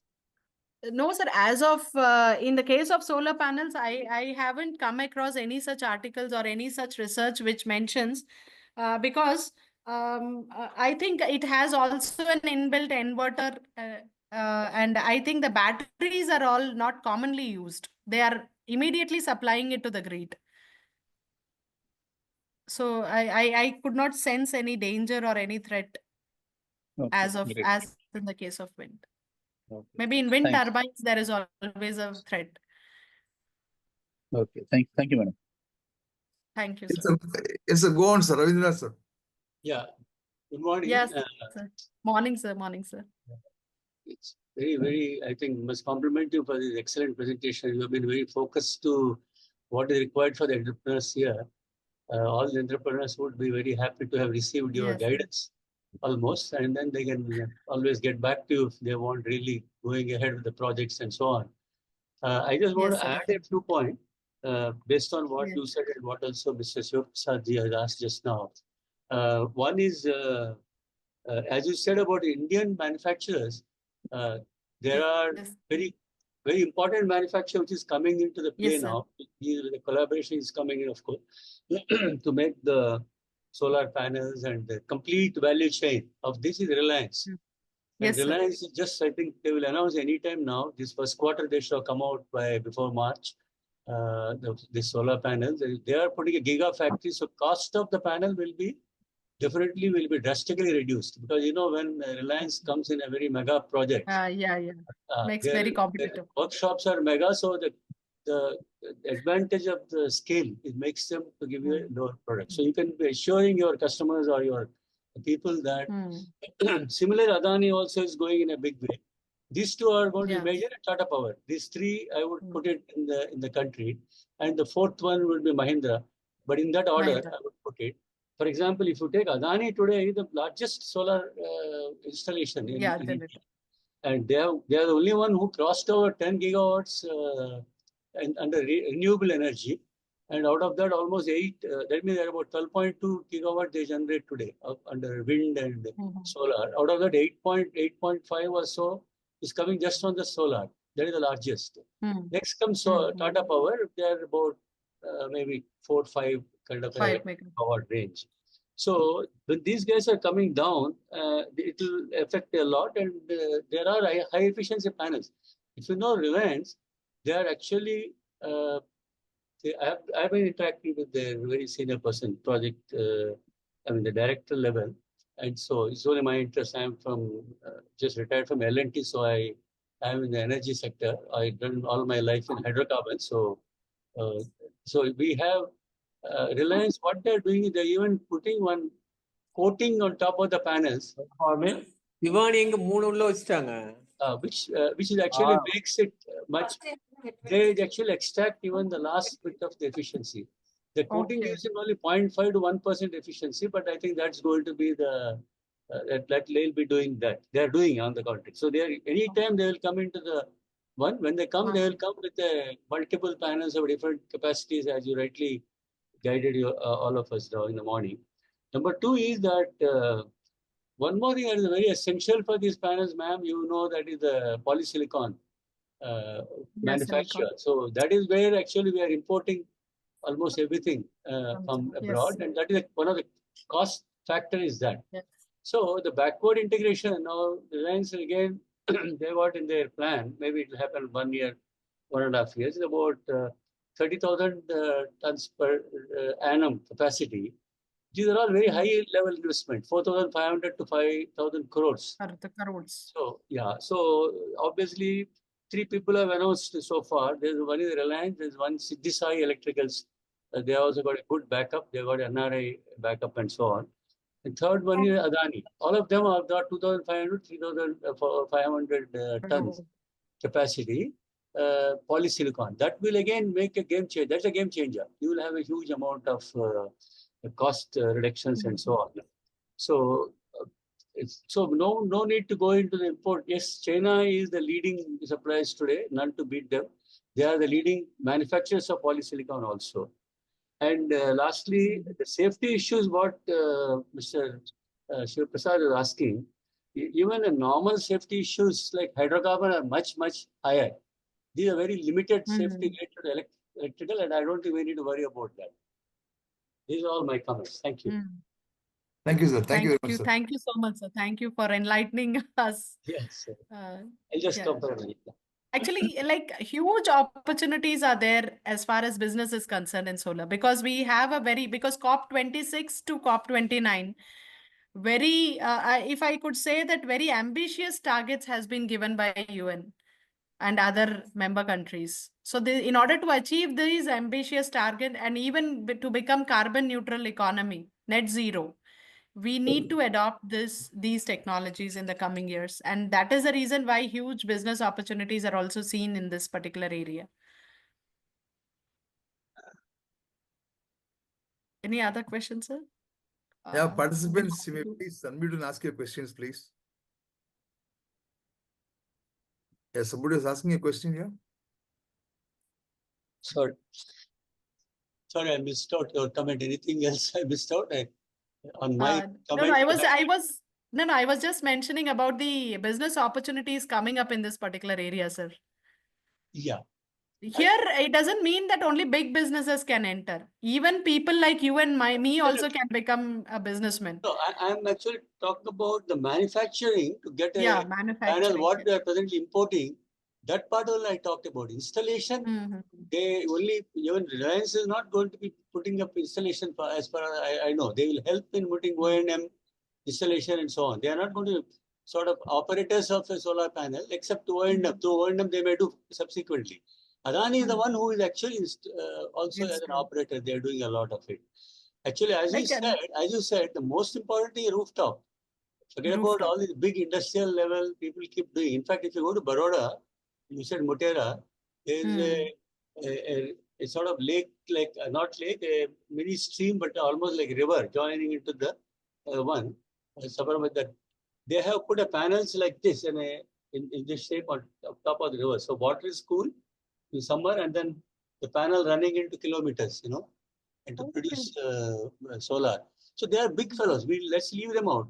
But what you gave the most critical part to most of the audience here is actually rooftop. In fact, we are planning a big way. Even I am in Mumbai, in Hirandani, Powai. A lot of people are already putting in this solar panel. Each one of us have got a sort of inclination to do that sooner or later. So that's a very important thing what you said. If we can guide most of the people into that, and also manufacture of that, the people, what is the components level? Actually, you gave a very good thing right in the beginning also. Where are all the opportunities? And job-wise, project managers, O&M managers for solar, 2 million is 100% going to be there. Yes, sir, definitely. Yeah. Actually, sensitizing people towards this particular area is very important. A proper sensitization is required as of now, because only when we start discussing, when we spread awareness, a change is possible. Because like anything, if it is not discussed or if it is not spread, I don't think the behavioral change is possible. It's possible only the people like you. For example, you said that suppose you as a consultant, if you know one of the manufacturers are doing with a smaller sort of capacities and rooftop, just go and discuss. Somewhere you have to start with 1 or 2 societies in Yes, Chennai. sir, definitely. Or you are from Jaipur. I'm sure Jaipur also a lot of people must be looking. They're one of the hot place. Leaving out the rains also very limited, but then you have a maximum amount of thing, but higher temperatures where the panels don't work. This point, which is something which I will also a little bit well and get into the details. I never understood the limitation what you said of the temperatures. Solar temperature, yes, sir. About 37, because Jammu and Kashmir, if I say Jammu has the highest potential because they don't cross this 35-degree. So the temperature to the majority of the days it should be, if it is below 35-degree, efficiency increases. Okay. The panel's efficiency. So converting this into electric power would be very, very, I think, high. But once it crosses 40-degree, the problem starts there. Problems are only efficiency reduces. Yes, sir. Efficiency reduction, of course, it's then the return on investment would not be up to the mark. When your efficiency comes down, the power generation would be affected, and then the returns would also have an impact. That we can't help it, because 1 month or 1.5 months when you have very high temperature. Yes, sir. Extreme winters and extreme summers. As long as it doesn't spoil the panel, there's no damage to the panel, then it's okay, because it's there in every industry. I mean, you will have little bit of a... Gujarat is doing well, sir, in terms of solar. Yeah. If you just see, Gujarat is doing in India. UP is also got quite a few. Yeah. But I don't know about Rajasthan. You are from there, so you know better. Yeah, Rajasthan, sir. Actually, the problem is since the investment is very high, People, and as we know that only 2 months we have summers. Normally, our per capita consumption of electricity normally tends to be low for the whole year except for 2 months. So why will someone take the headache of investing 2.5 lakh rupees? Like unlike Tamil Nadu or Chennai, we need ACs for all 12 months. So what is your feedback from Tamil Nadu? Gopi sir can also tell. Because I come from Chennai, of course, I come from a very normal place that is near Mahabalipuram, Kelambakam. I'm born and brought up there. So I see my brother and my mom, my that is brother's kids, they don't switch off the AC even during day or night. It keeps on running. 3 ACs a day. So They Tamil they Nadu, don't Andhra mind paying. Pradesh, Telangana, they need much more of this, I suppose, that part of South. So I keep on telling him this 10,000 plus bill, that too for majority of 7 to 8 months, is really huge. We are not thinking about it because we have hardly 2 or 3 months at the max where we are finding it difficult. Even coolers are very efficient here. This is the reason. Rooftop is the only solution, I agree. Most of the Yeah, rooftop. Sir, societies. solar pumps and solar heaters are also doing well. Absolutely. Educational institutes, hospitals, hotels. So we can think of having the services in those commercial small projects. So it will definitely cut down the electricity bills and save more. Somewhere, as I mentioned to you, your Ignite, it's in one of the society, 2 societies putting up. Somebody Yes, else sir. will go. In fact, Hirana, in place where I am living in Powai, where one society put, every other society wanted to get the feedback. There was some little negative feedback came in, so obviously everybody has not gone up. But I was trying to tell them that negatives can be resolved, and I was trying to tell my committee members that we should go sooner or later. Nobody wants to block their top of the thing, no? I mean, the terrace. That is a problem. Some people use it for some function. Yeah, So, No, sir. The power consumption, as far as even the water pumps or sewerage treatment plant is concerned in societies, is also very huge. If we could cut down this, also it would be a very great relief to the society people who are managing. It's very difficult to pay electricity bills in lakhs and lakhs. I agree. Because my society is paying it in lakhs. The sewerage treatment plant again consumes a lot of energy. So if we can have panels over sewerage treatment plants, I think it can help us to cut down the bills. The same with the water tanks. Here for the attending here, your voice has been reached, so it will go. Sorry if anybody else has got questions. We have been talking, no one is asking questions.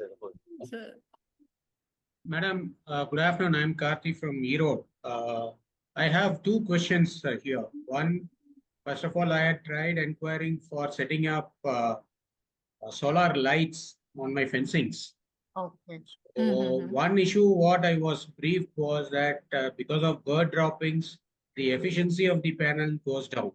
And it is not possible to keep it cleaning because it is erected at a height where it is inaccessible. So that is one question. And the second one is, it is regarding the economics. See, the government right now is earning a huge money, the state government especially. After GST, their source of earning is, major source is fuel. So like petrol and diesel, where the taxes are higher. And even in electricity, like when you go for commercial, their rates are much higher. So what do you foresee when it is all replaced by solar? How do you see the government will react to this, and what about the subsidies? So these are the 2 things I had in mind.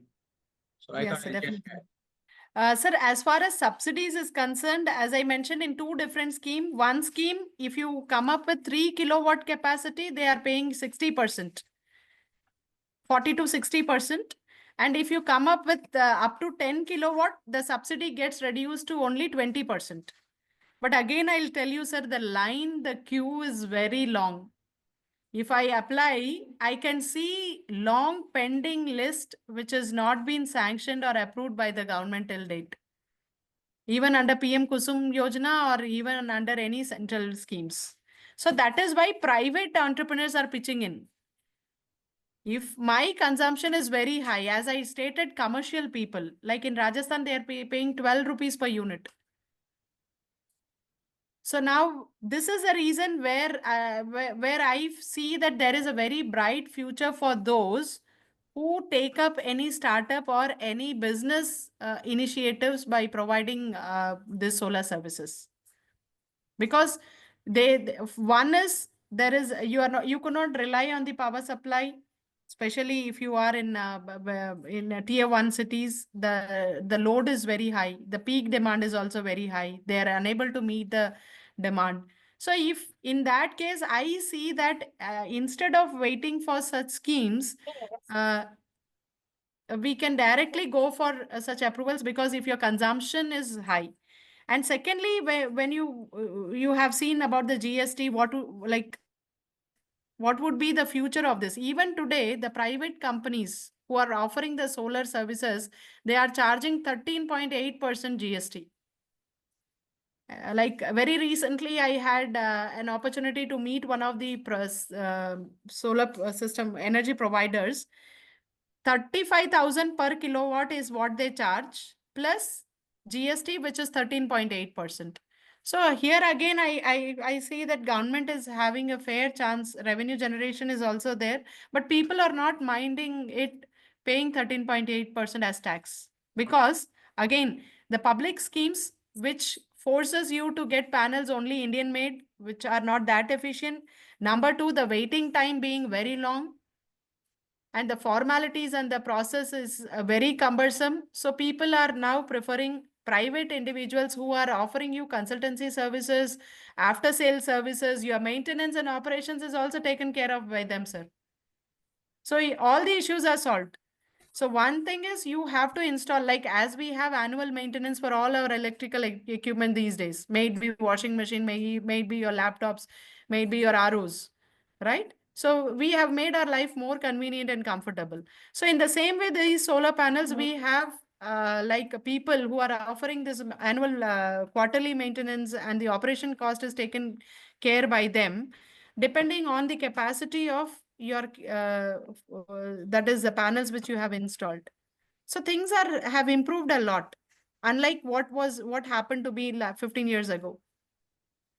So definitely a fair chance is always there. Like we can make our life, like the only thing is if I remove economics from that this particular session, and if I am keen about protecting my own environment, if I'm then I think the financial part has to be ignored, at least during some initial years of this project initiation.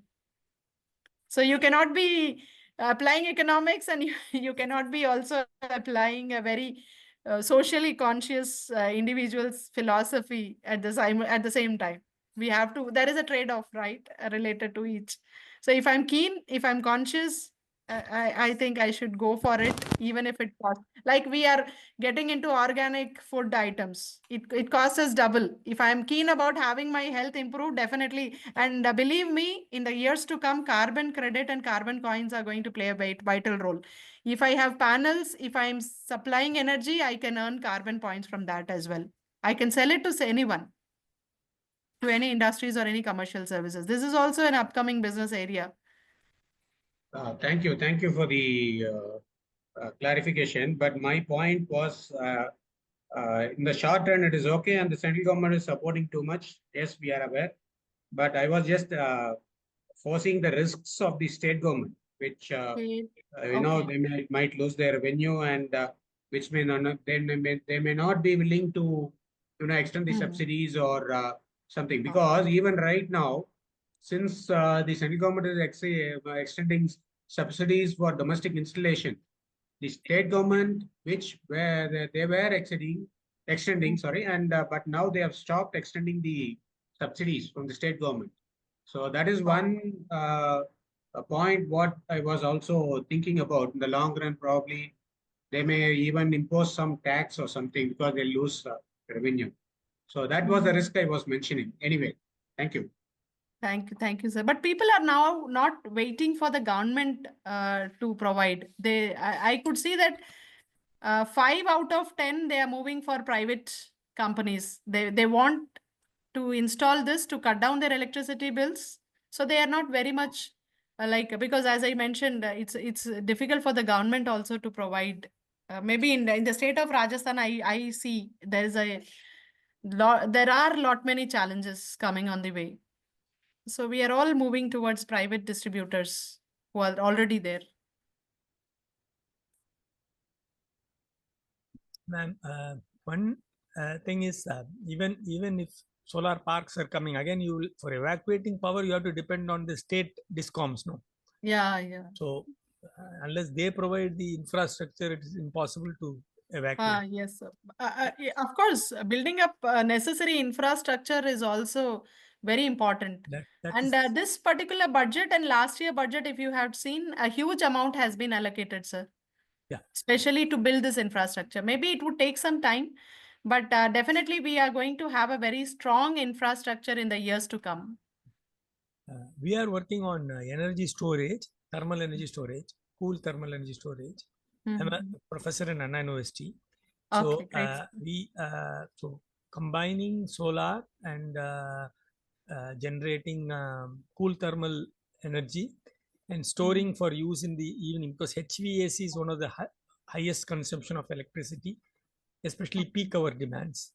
Peak hour demand, yeah. So shifting the off peak or solar to peak loading between evening 6 to 10, which is what we are trying to do. And of course, electric storage, that is battery storage, is competing with energy thermal storage also. In solar thermal is almost gone. So sometime till 2010, solar thermal and solar PV were competing with each other. Now solar thermal is dead.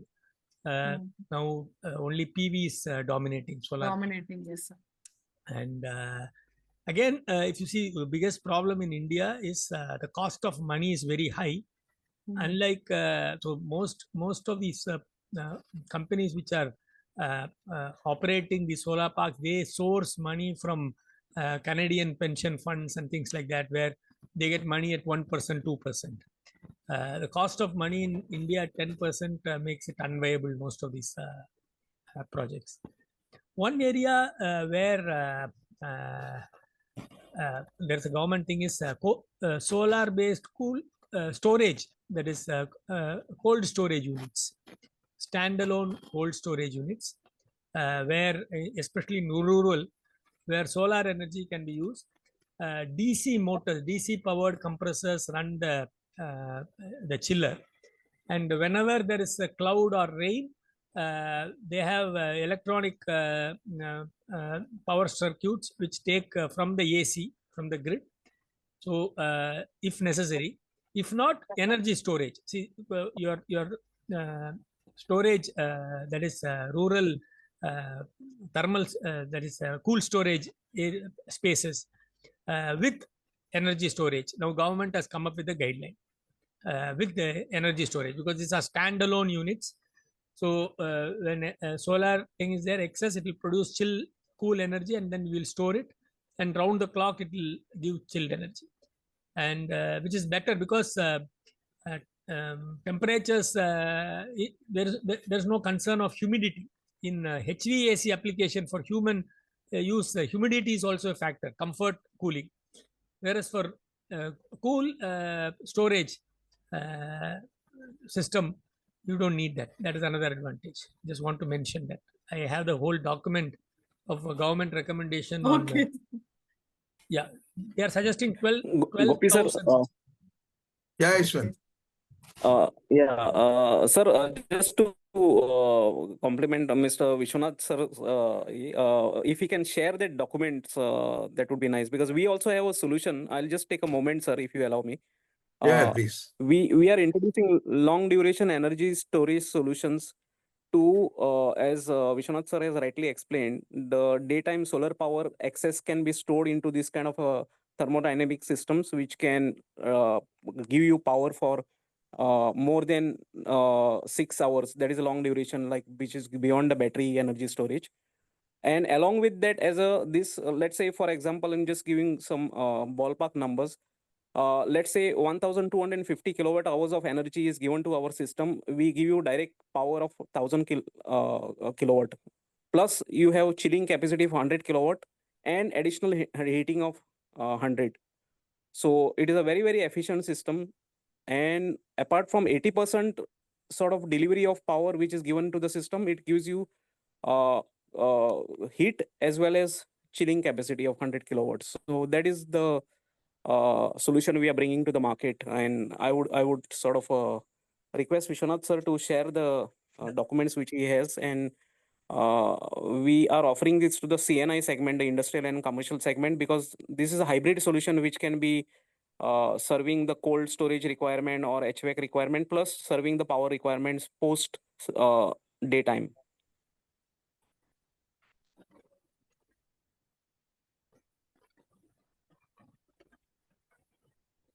Yeah, thanks, Ashwin. Yeah.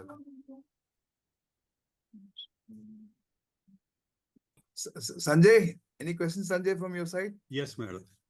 Yes. Yeah, madam, it was an excellent session, madam. One slightly different question. Like in Gujarat, they have used these solar panels over the irrigation canals.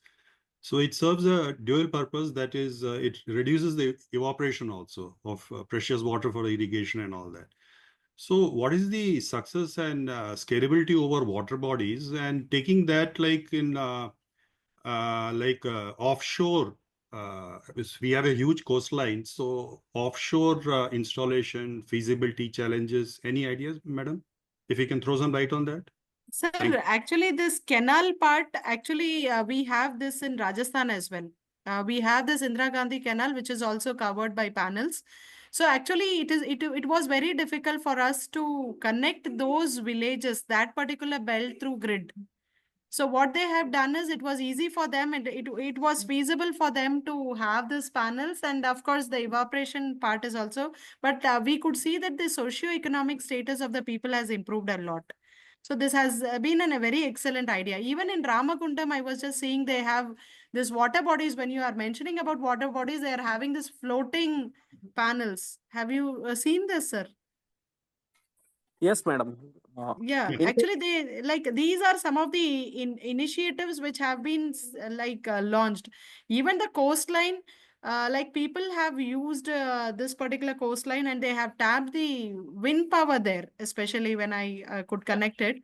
But for solar, I don't know what are the challenges that would come on the way. Maybe it is due to the dust or the operation cost and the maintenance cost, as per my knowledge, would be very high because of the wind. I don't know, since any person in this particular platform having technical knowledge can address this.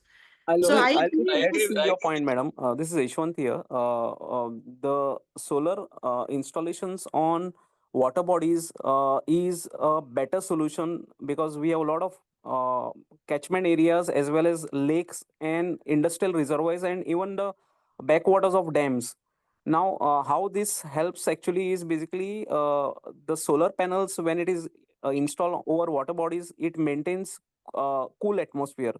So the efficiency is much improved in this kind of environment. Further, due to sunlight being blocked by the solar panels, the degradation of water in those water bodies due to algae and all is reduced. So water quality improvement also has been found. Aquatic life improvement is also found in such a. So that's the reason some of the major dams, government or the operators have already gone ahead with the installation of solar. It also utilizes the free space which otherwise is not of any other utility, rather than occupying ground. But it has other benefits, as I just mentioned, in the sense of improving the overall power generation due to the ambient environment being cooler than on ground, and also the aquatic quality improvements for the marine life, which further for industrial water utility, you need to spend less on the chemical treatment of that water. That is what is the observations on such installations. Yeah, actually, what Mr. Sanjay was asking about offshore installation has got a very tremendous challenges in terms of the structures you have to build inside the sea, which is a huge one. And the wind also offers a tremendous amount of force onto the panels, and so it's not taken off. But one thing is, wind energy, as Madam has just now mentioned, we even L&T, we have got a separate group as offshore wind energy systems, which we know we are making anyway offshore platform for our oil and gas. So we extended that right into the sea where you have a huge amount of platform, but then you put windmills.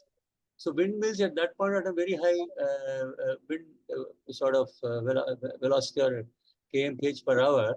So you have a very good efficiencies, and then wind energy is well known, but not so much on the offshore panels of solar. For offshore solar panels also, there have been some case studies which have been done in certain countries. But very The limited. design of those panels are a bit different. These are called the flexible solar panels which are put on floaters. But as you rightly said, the cost is higher.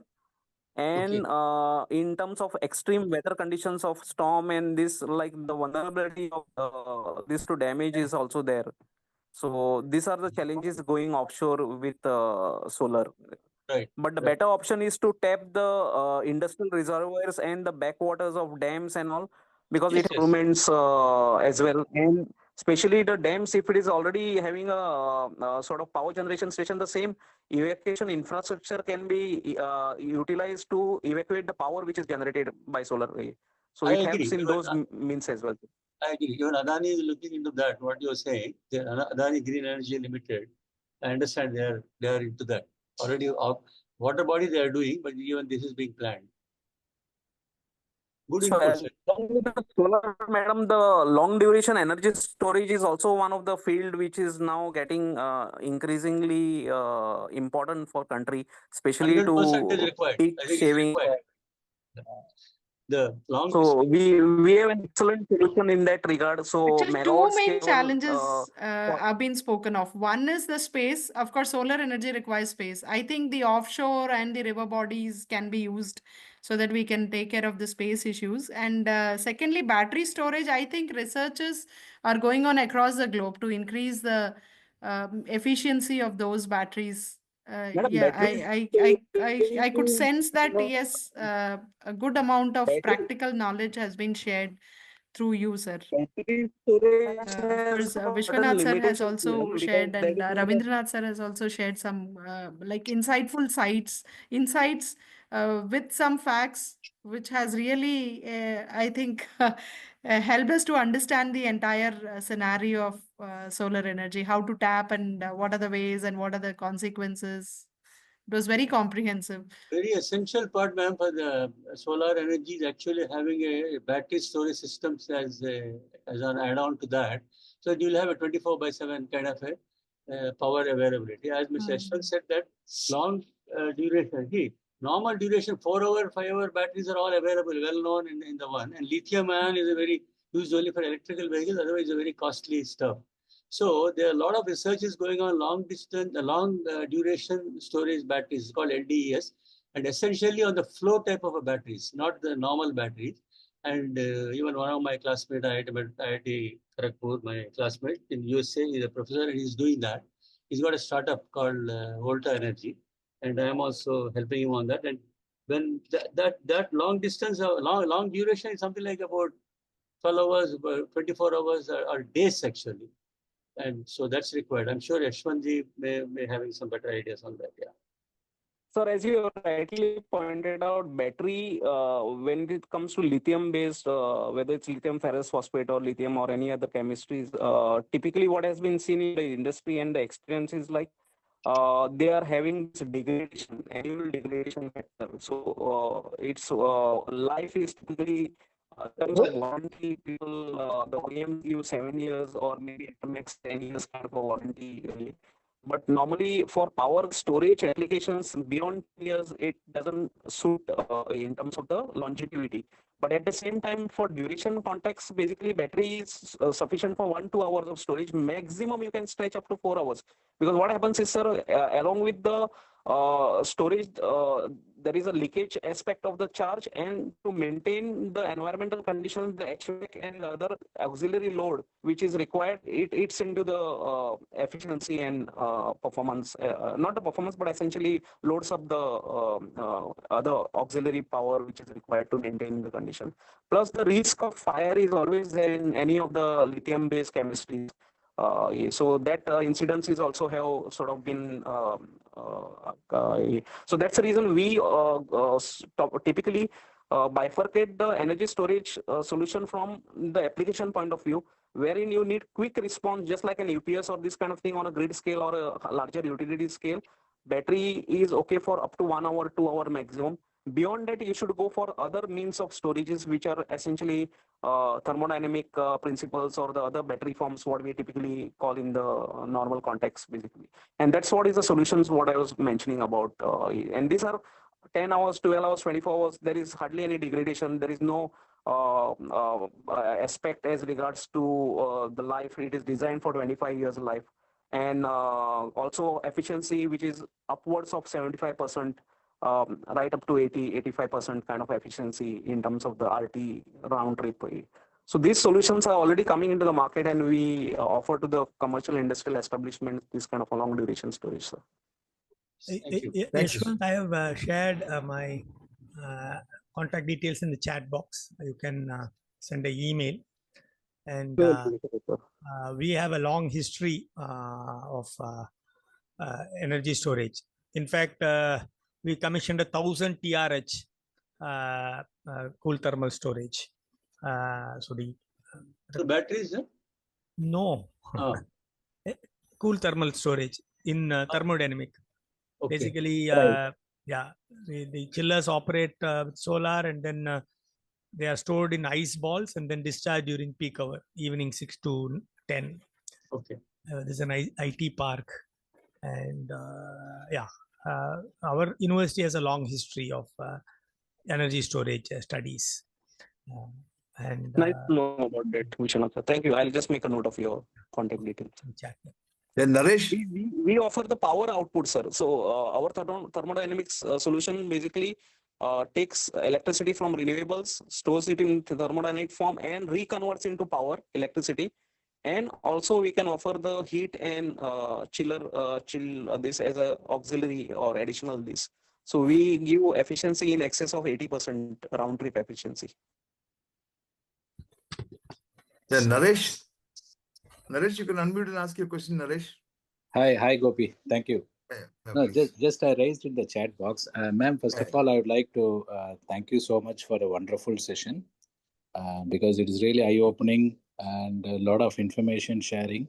Just want to check, I was a bit curious about knowing if you have to do some startup, what would be the minimum investment it may need, and which is the area we can target in a small scale if you want to start anything related to solar energy? Sir, actually, it depends on what kind of services you would like to choose, because manufacturing and manufacturing the inverters and panels is going to be in crores, maybe in double-digit crores. But providing consultancy, providing the structural thing, development projects, I think these things doesn't require so much of investment. But the only thing is we should be getting ourselves connected to those distributors who are already into this business. And we can get this connection, and we can enter into a city where no distributors are there, already there. So such startups, normally they don't require any huge investments initially. Okay, it is more of And distribution. the margin, the margin is around 25 to 30%. People are working and doing well. No risk, because as and when you receive the order, the only thing is you should be having your office space, maybe a room in your own residence, and publicity, increasing the visibility of it, getting it registered, and as and when you receive the orders.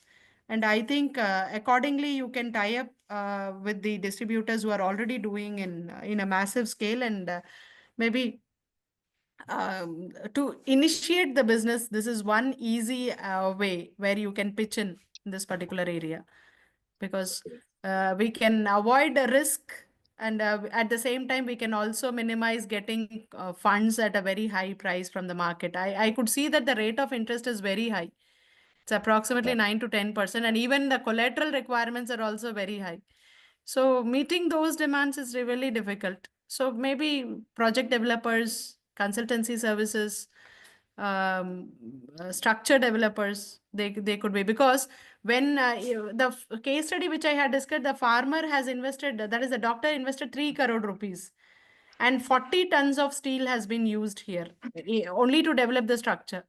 But he has outsourced it from some other distributor. So if we could have the list, like who are all in the queue of getting, because PM Kusum Yojana, you can find the list who have list of people who have applied for this and who are waiting for more than a year. We can approach them because leads are already there. Because it shows that they are having an intention and they want to have solar panels. If we could have a competitive pricing schemes, and if we could pitch in with these leads, definitely we can come up with wonderful ideas, business ideas. Madam, Sure, madam. just to Thank you so complement much. what And you I'll are take some saying. contacts Thank you, later sir. after the session, madam. Thank you Yeah, so much. yes, sure. Yeah, yes. Madam, this is Yeah, Padmanabhan, go. Yashwant once Padmanajan. Yep, Padmaraja sir. Sir, madam, really great, and thanks to Gobi sir, really bringing every week some or other experts, and really great. And Oum Kumari madam, really great, and to know that you are Tamilian also, really super. Thank you. Your session really enlightened us, many of our entrepreneurs and our engineering, to go for solar in their house rooftop like this. Definitely, I am sure more people will go for it. My name is Padmaraja Ramanathan. I worked in, I completed electrical engineering, worked almost 30 years in utility and electrical engineering industries and electricity boards. Now, recent 2 years, I am spending in India more time in solar. Previously, I worked with in wind also. Now, presently, I am providing some consultancy for the renewable energy. My point, I would like to bring 3 points. First is, you mentioned about 360-degree will give a better efficiency. Of course, yes. But my point is, I done one project with L&T recently, which they done 180-degree east to west to rotate the solar in the AC drive system and also through DC drive system. But of course, it is giving a good efficiency in terms of generating more solar units, power. But at the same time, if you calculate in terms of ROI, it may not be so good because the investment, maybe, I don't know, the technology, when it improves and not available in the market, the price may go down, then the ROI may improve. But at present, I am not very sure, or I am not very confident. ROI will be, return on investment, whatever you invest, you will get at the earliest. But rather, if you go for the present south in Tamil Nadu, south facing solar panels give a better ROI. That is one point. Second is about the government support. Here it is not very good. I can tell that I am not blaming government because it's a huge this thing. Especially from the state government, central government also. You already told there are a lot of queues. People are waiting, and state government, the policies are not very clear. Because of that, few are having a fear to invest more. Just to give an example, if you take a school, most of the school, the terraces are open and it is not used. Most of the schools in India, and they can put a solar. But what is the problem? School, they of course they consume during daytime, but evening time, whatever generating, it will go, exported. And during holidays, we know that every week 2 days holiday and summer holiday like that. So whatever they generate, it will go for export. But in Tamil Nadu, I know Tamil Nadu government, the export units, they are paying very less. Whereas if you consume from the grid, they charge only 6 rupees or 8 rupees. But when you export to the grid, they give only 2 to 3 rupees only they give. Okay, of course, they have infrastructure, wheeling charges and like this, but it is very low. And so the return on investment, again, it will go down. And other things, in terms of technology also, what I feel it will be good. Let us take Chennai now. Chennai, most of the time, we are not having a power cut. When it is going to be a big power cut, it will be in a peak summer, that will be for 4 hours or for 6 hours, 8 hours. That can be met by the UPS system, whoever they have in their house. But what has happened when there is a flood, 2 days, 3 days, if there is no power, at the same time there is a sunlight available, solar can be generated. But if there is a no power from the grid, solar need a reference voltage. Then only it can generate and it can feed. If you are having off grid, you don't need a reference voltage from the grid. But off grid, mostly in Chennai, nobody will have it unless very few. 99% they will have an on grid system. So the reference voltage needed from the grid. So if 3 days during a flood time, I am talking about very severe flood and like this. If like that, it is there. If somebody is having on grid system, even though they have a first 2 days there is a heavy rain and there is a flood, no power for 3 days or even a week, you cannot use solar. So in that case, again to go for it, okay, they should have a house. New schemes are coming up, but it is not supported by the government. If government is supporting, it is another very good solution. What is the new scheme is what I can tell. Along with solar on grid, if you have a one MPPT, we call it, and if you have MPPT, just manually you can transfer to MPPT. You can store your battery in the home and you can use it. So that is one way. Another one more point what I want to make. What I attended recently one seminar with Tangetco, I mean Tamil Nadu Electricity Board team. What they are advising is, okay, there is a government subsidy from PM Yojana scheme like this, 3 kilowatt, almost 60% you will get a subsidy. Here, what is happening is, whatever you generate, you consume, remaining you will export, okay? And export also, what the government they will do, if everybody is producing, what the government will do, what the government is telling, you please install UPS kind or battery kind of system in your home, so that you will store and you can use it. So by that way, Tamil Nadu government electricity also they will benefit. These are all the points just I want to share. Thank you. Thank you so much, sir. Actually, technical challenges, if I talk about, there are many challenges. So in Rajasthan, what I could see is there is for commercial businesses above some, I think 1 crore or 5 crore turnover, it's a mandatory that 5% of their energy needs has to be met from solar. There is a mandate. So they have to do this. So there is no option. I think if such policies, because the income which just now I have shared, agrovoltaics, it's tax-free income. So the government is not imposing any tax.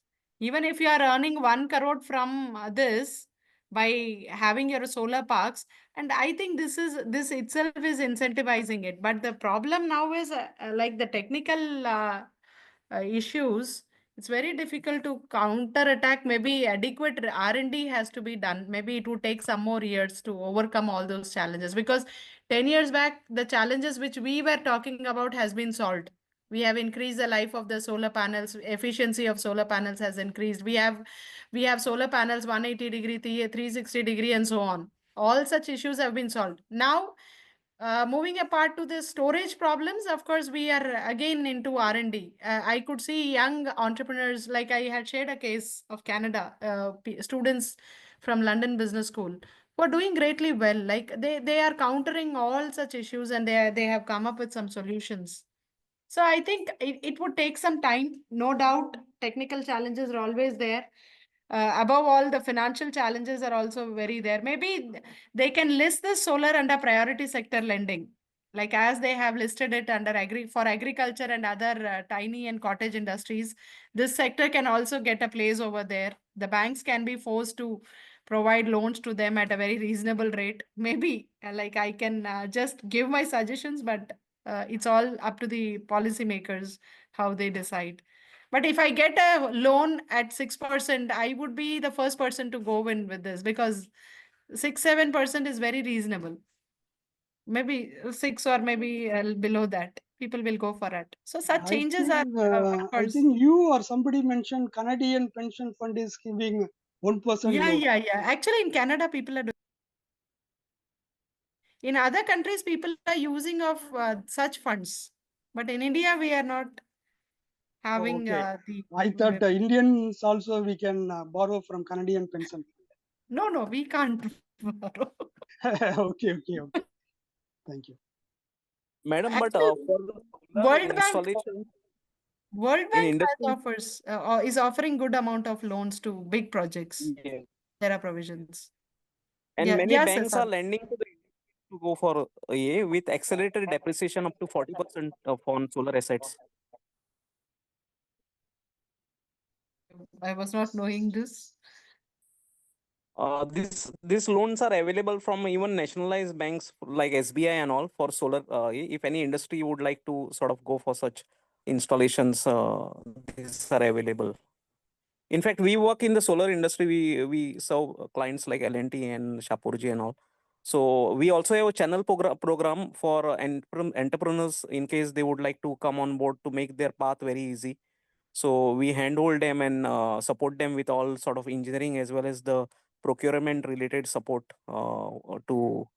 So we work with commercial and industrial establishment right from solar energy generation, hybrid energy solutions, and long duration storage primarily, right to the green hydrogen solutions.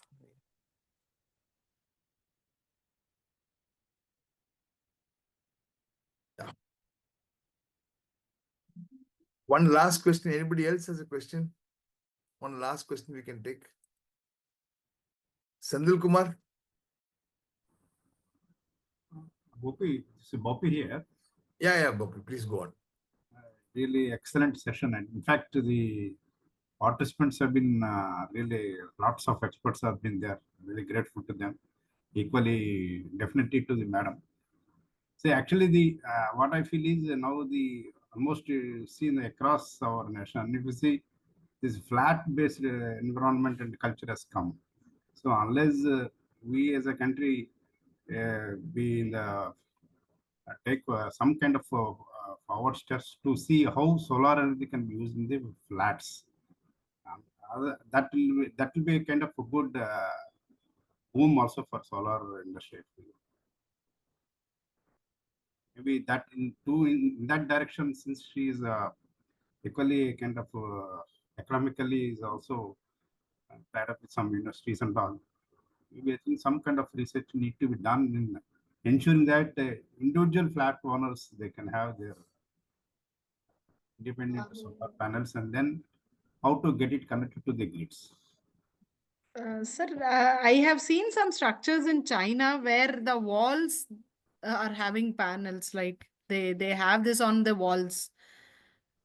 But in India, like I haven't seen because again it's maybe the direction of the sunlight. Again, we might not be the technical difficulties in extracting or converting it into electricity would be very great. Again, I think this would not be feasible as of flat is concerned, but high-rise apartments, the maybe the area of this terrace is very large, and I think it could be installed in the terrace. And I don't think I don't see until and unless there is some open space.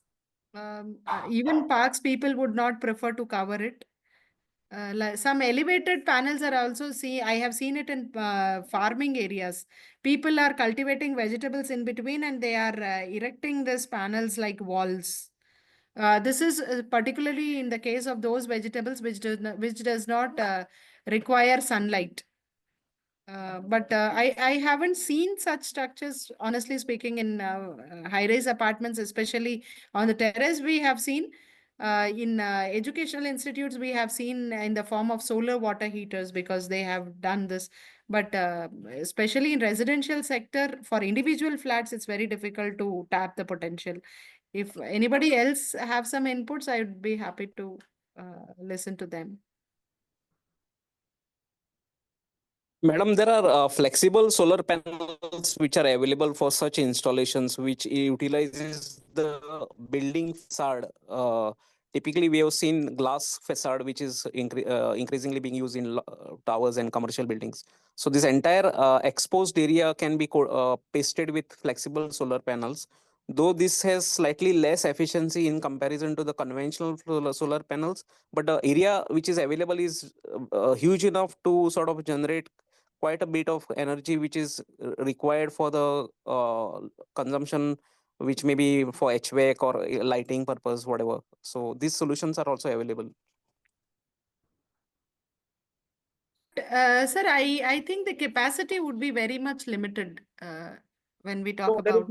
There is no limit. It is identical to the conventional solar panel in terms of the dimensional aspects. But you also get it in roller form, wherein you can just roll it and stick it to the glass surface or the metal surface. So it comes with its adhesive based on the applications. Okay, it's like film sort of thing, right? Thin films. Yeah, there is a film form and there is also a flexible, slightly thicker kind of a panel, which is having inherent flexibility. So you can slightly bend it to take the base area on which you want to install it, especially in vertical direction, as you mentioned. Okay, great. So of course, technologies, I think updates would come. And I think going forward, there would be mandate by the building norms also to make it integral to the solution in terms of the green building certification and the new norms which are coming up. Thanks, Yashwant. Yeah, okay, sir. Actually, lastly, I would like to conclude that we wear helmets after seeing a traffic man, right? Even though it's for our own safety. So here we know that solar is going to save us from, maybe help us in achieving net zero, but we want the traffic man to be there. That is, we want some mandates forcefully, like rainwater harvesting is compulsory.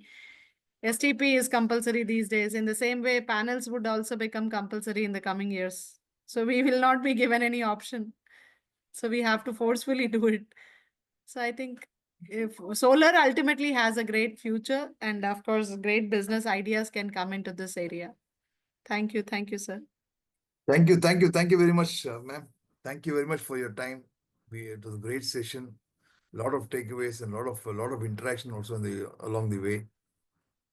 So some of them have taken your numbers and they'll be in touch with you, ma'am. Kindly support and Yeah. Always my pleasure, sir. Always my pleasure. thanks a lot. Thanks for joining, ma'am. And I think we've taken too much of your time. No, sir. It's okay. It's my pleasure always. Yeah, Thank you thanks. so much. Thank you for this opportunity to being one among this, I should say, a crowd where everyone is well informed and very, very focused. Yeah, thank you. So different from academia, I had a very different experience. Thank you, one and all.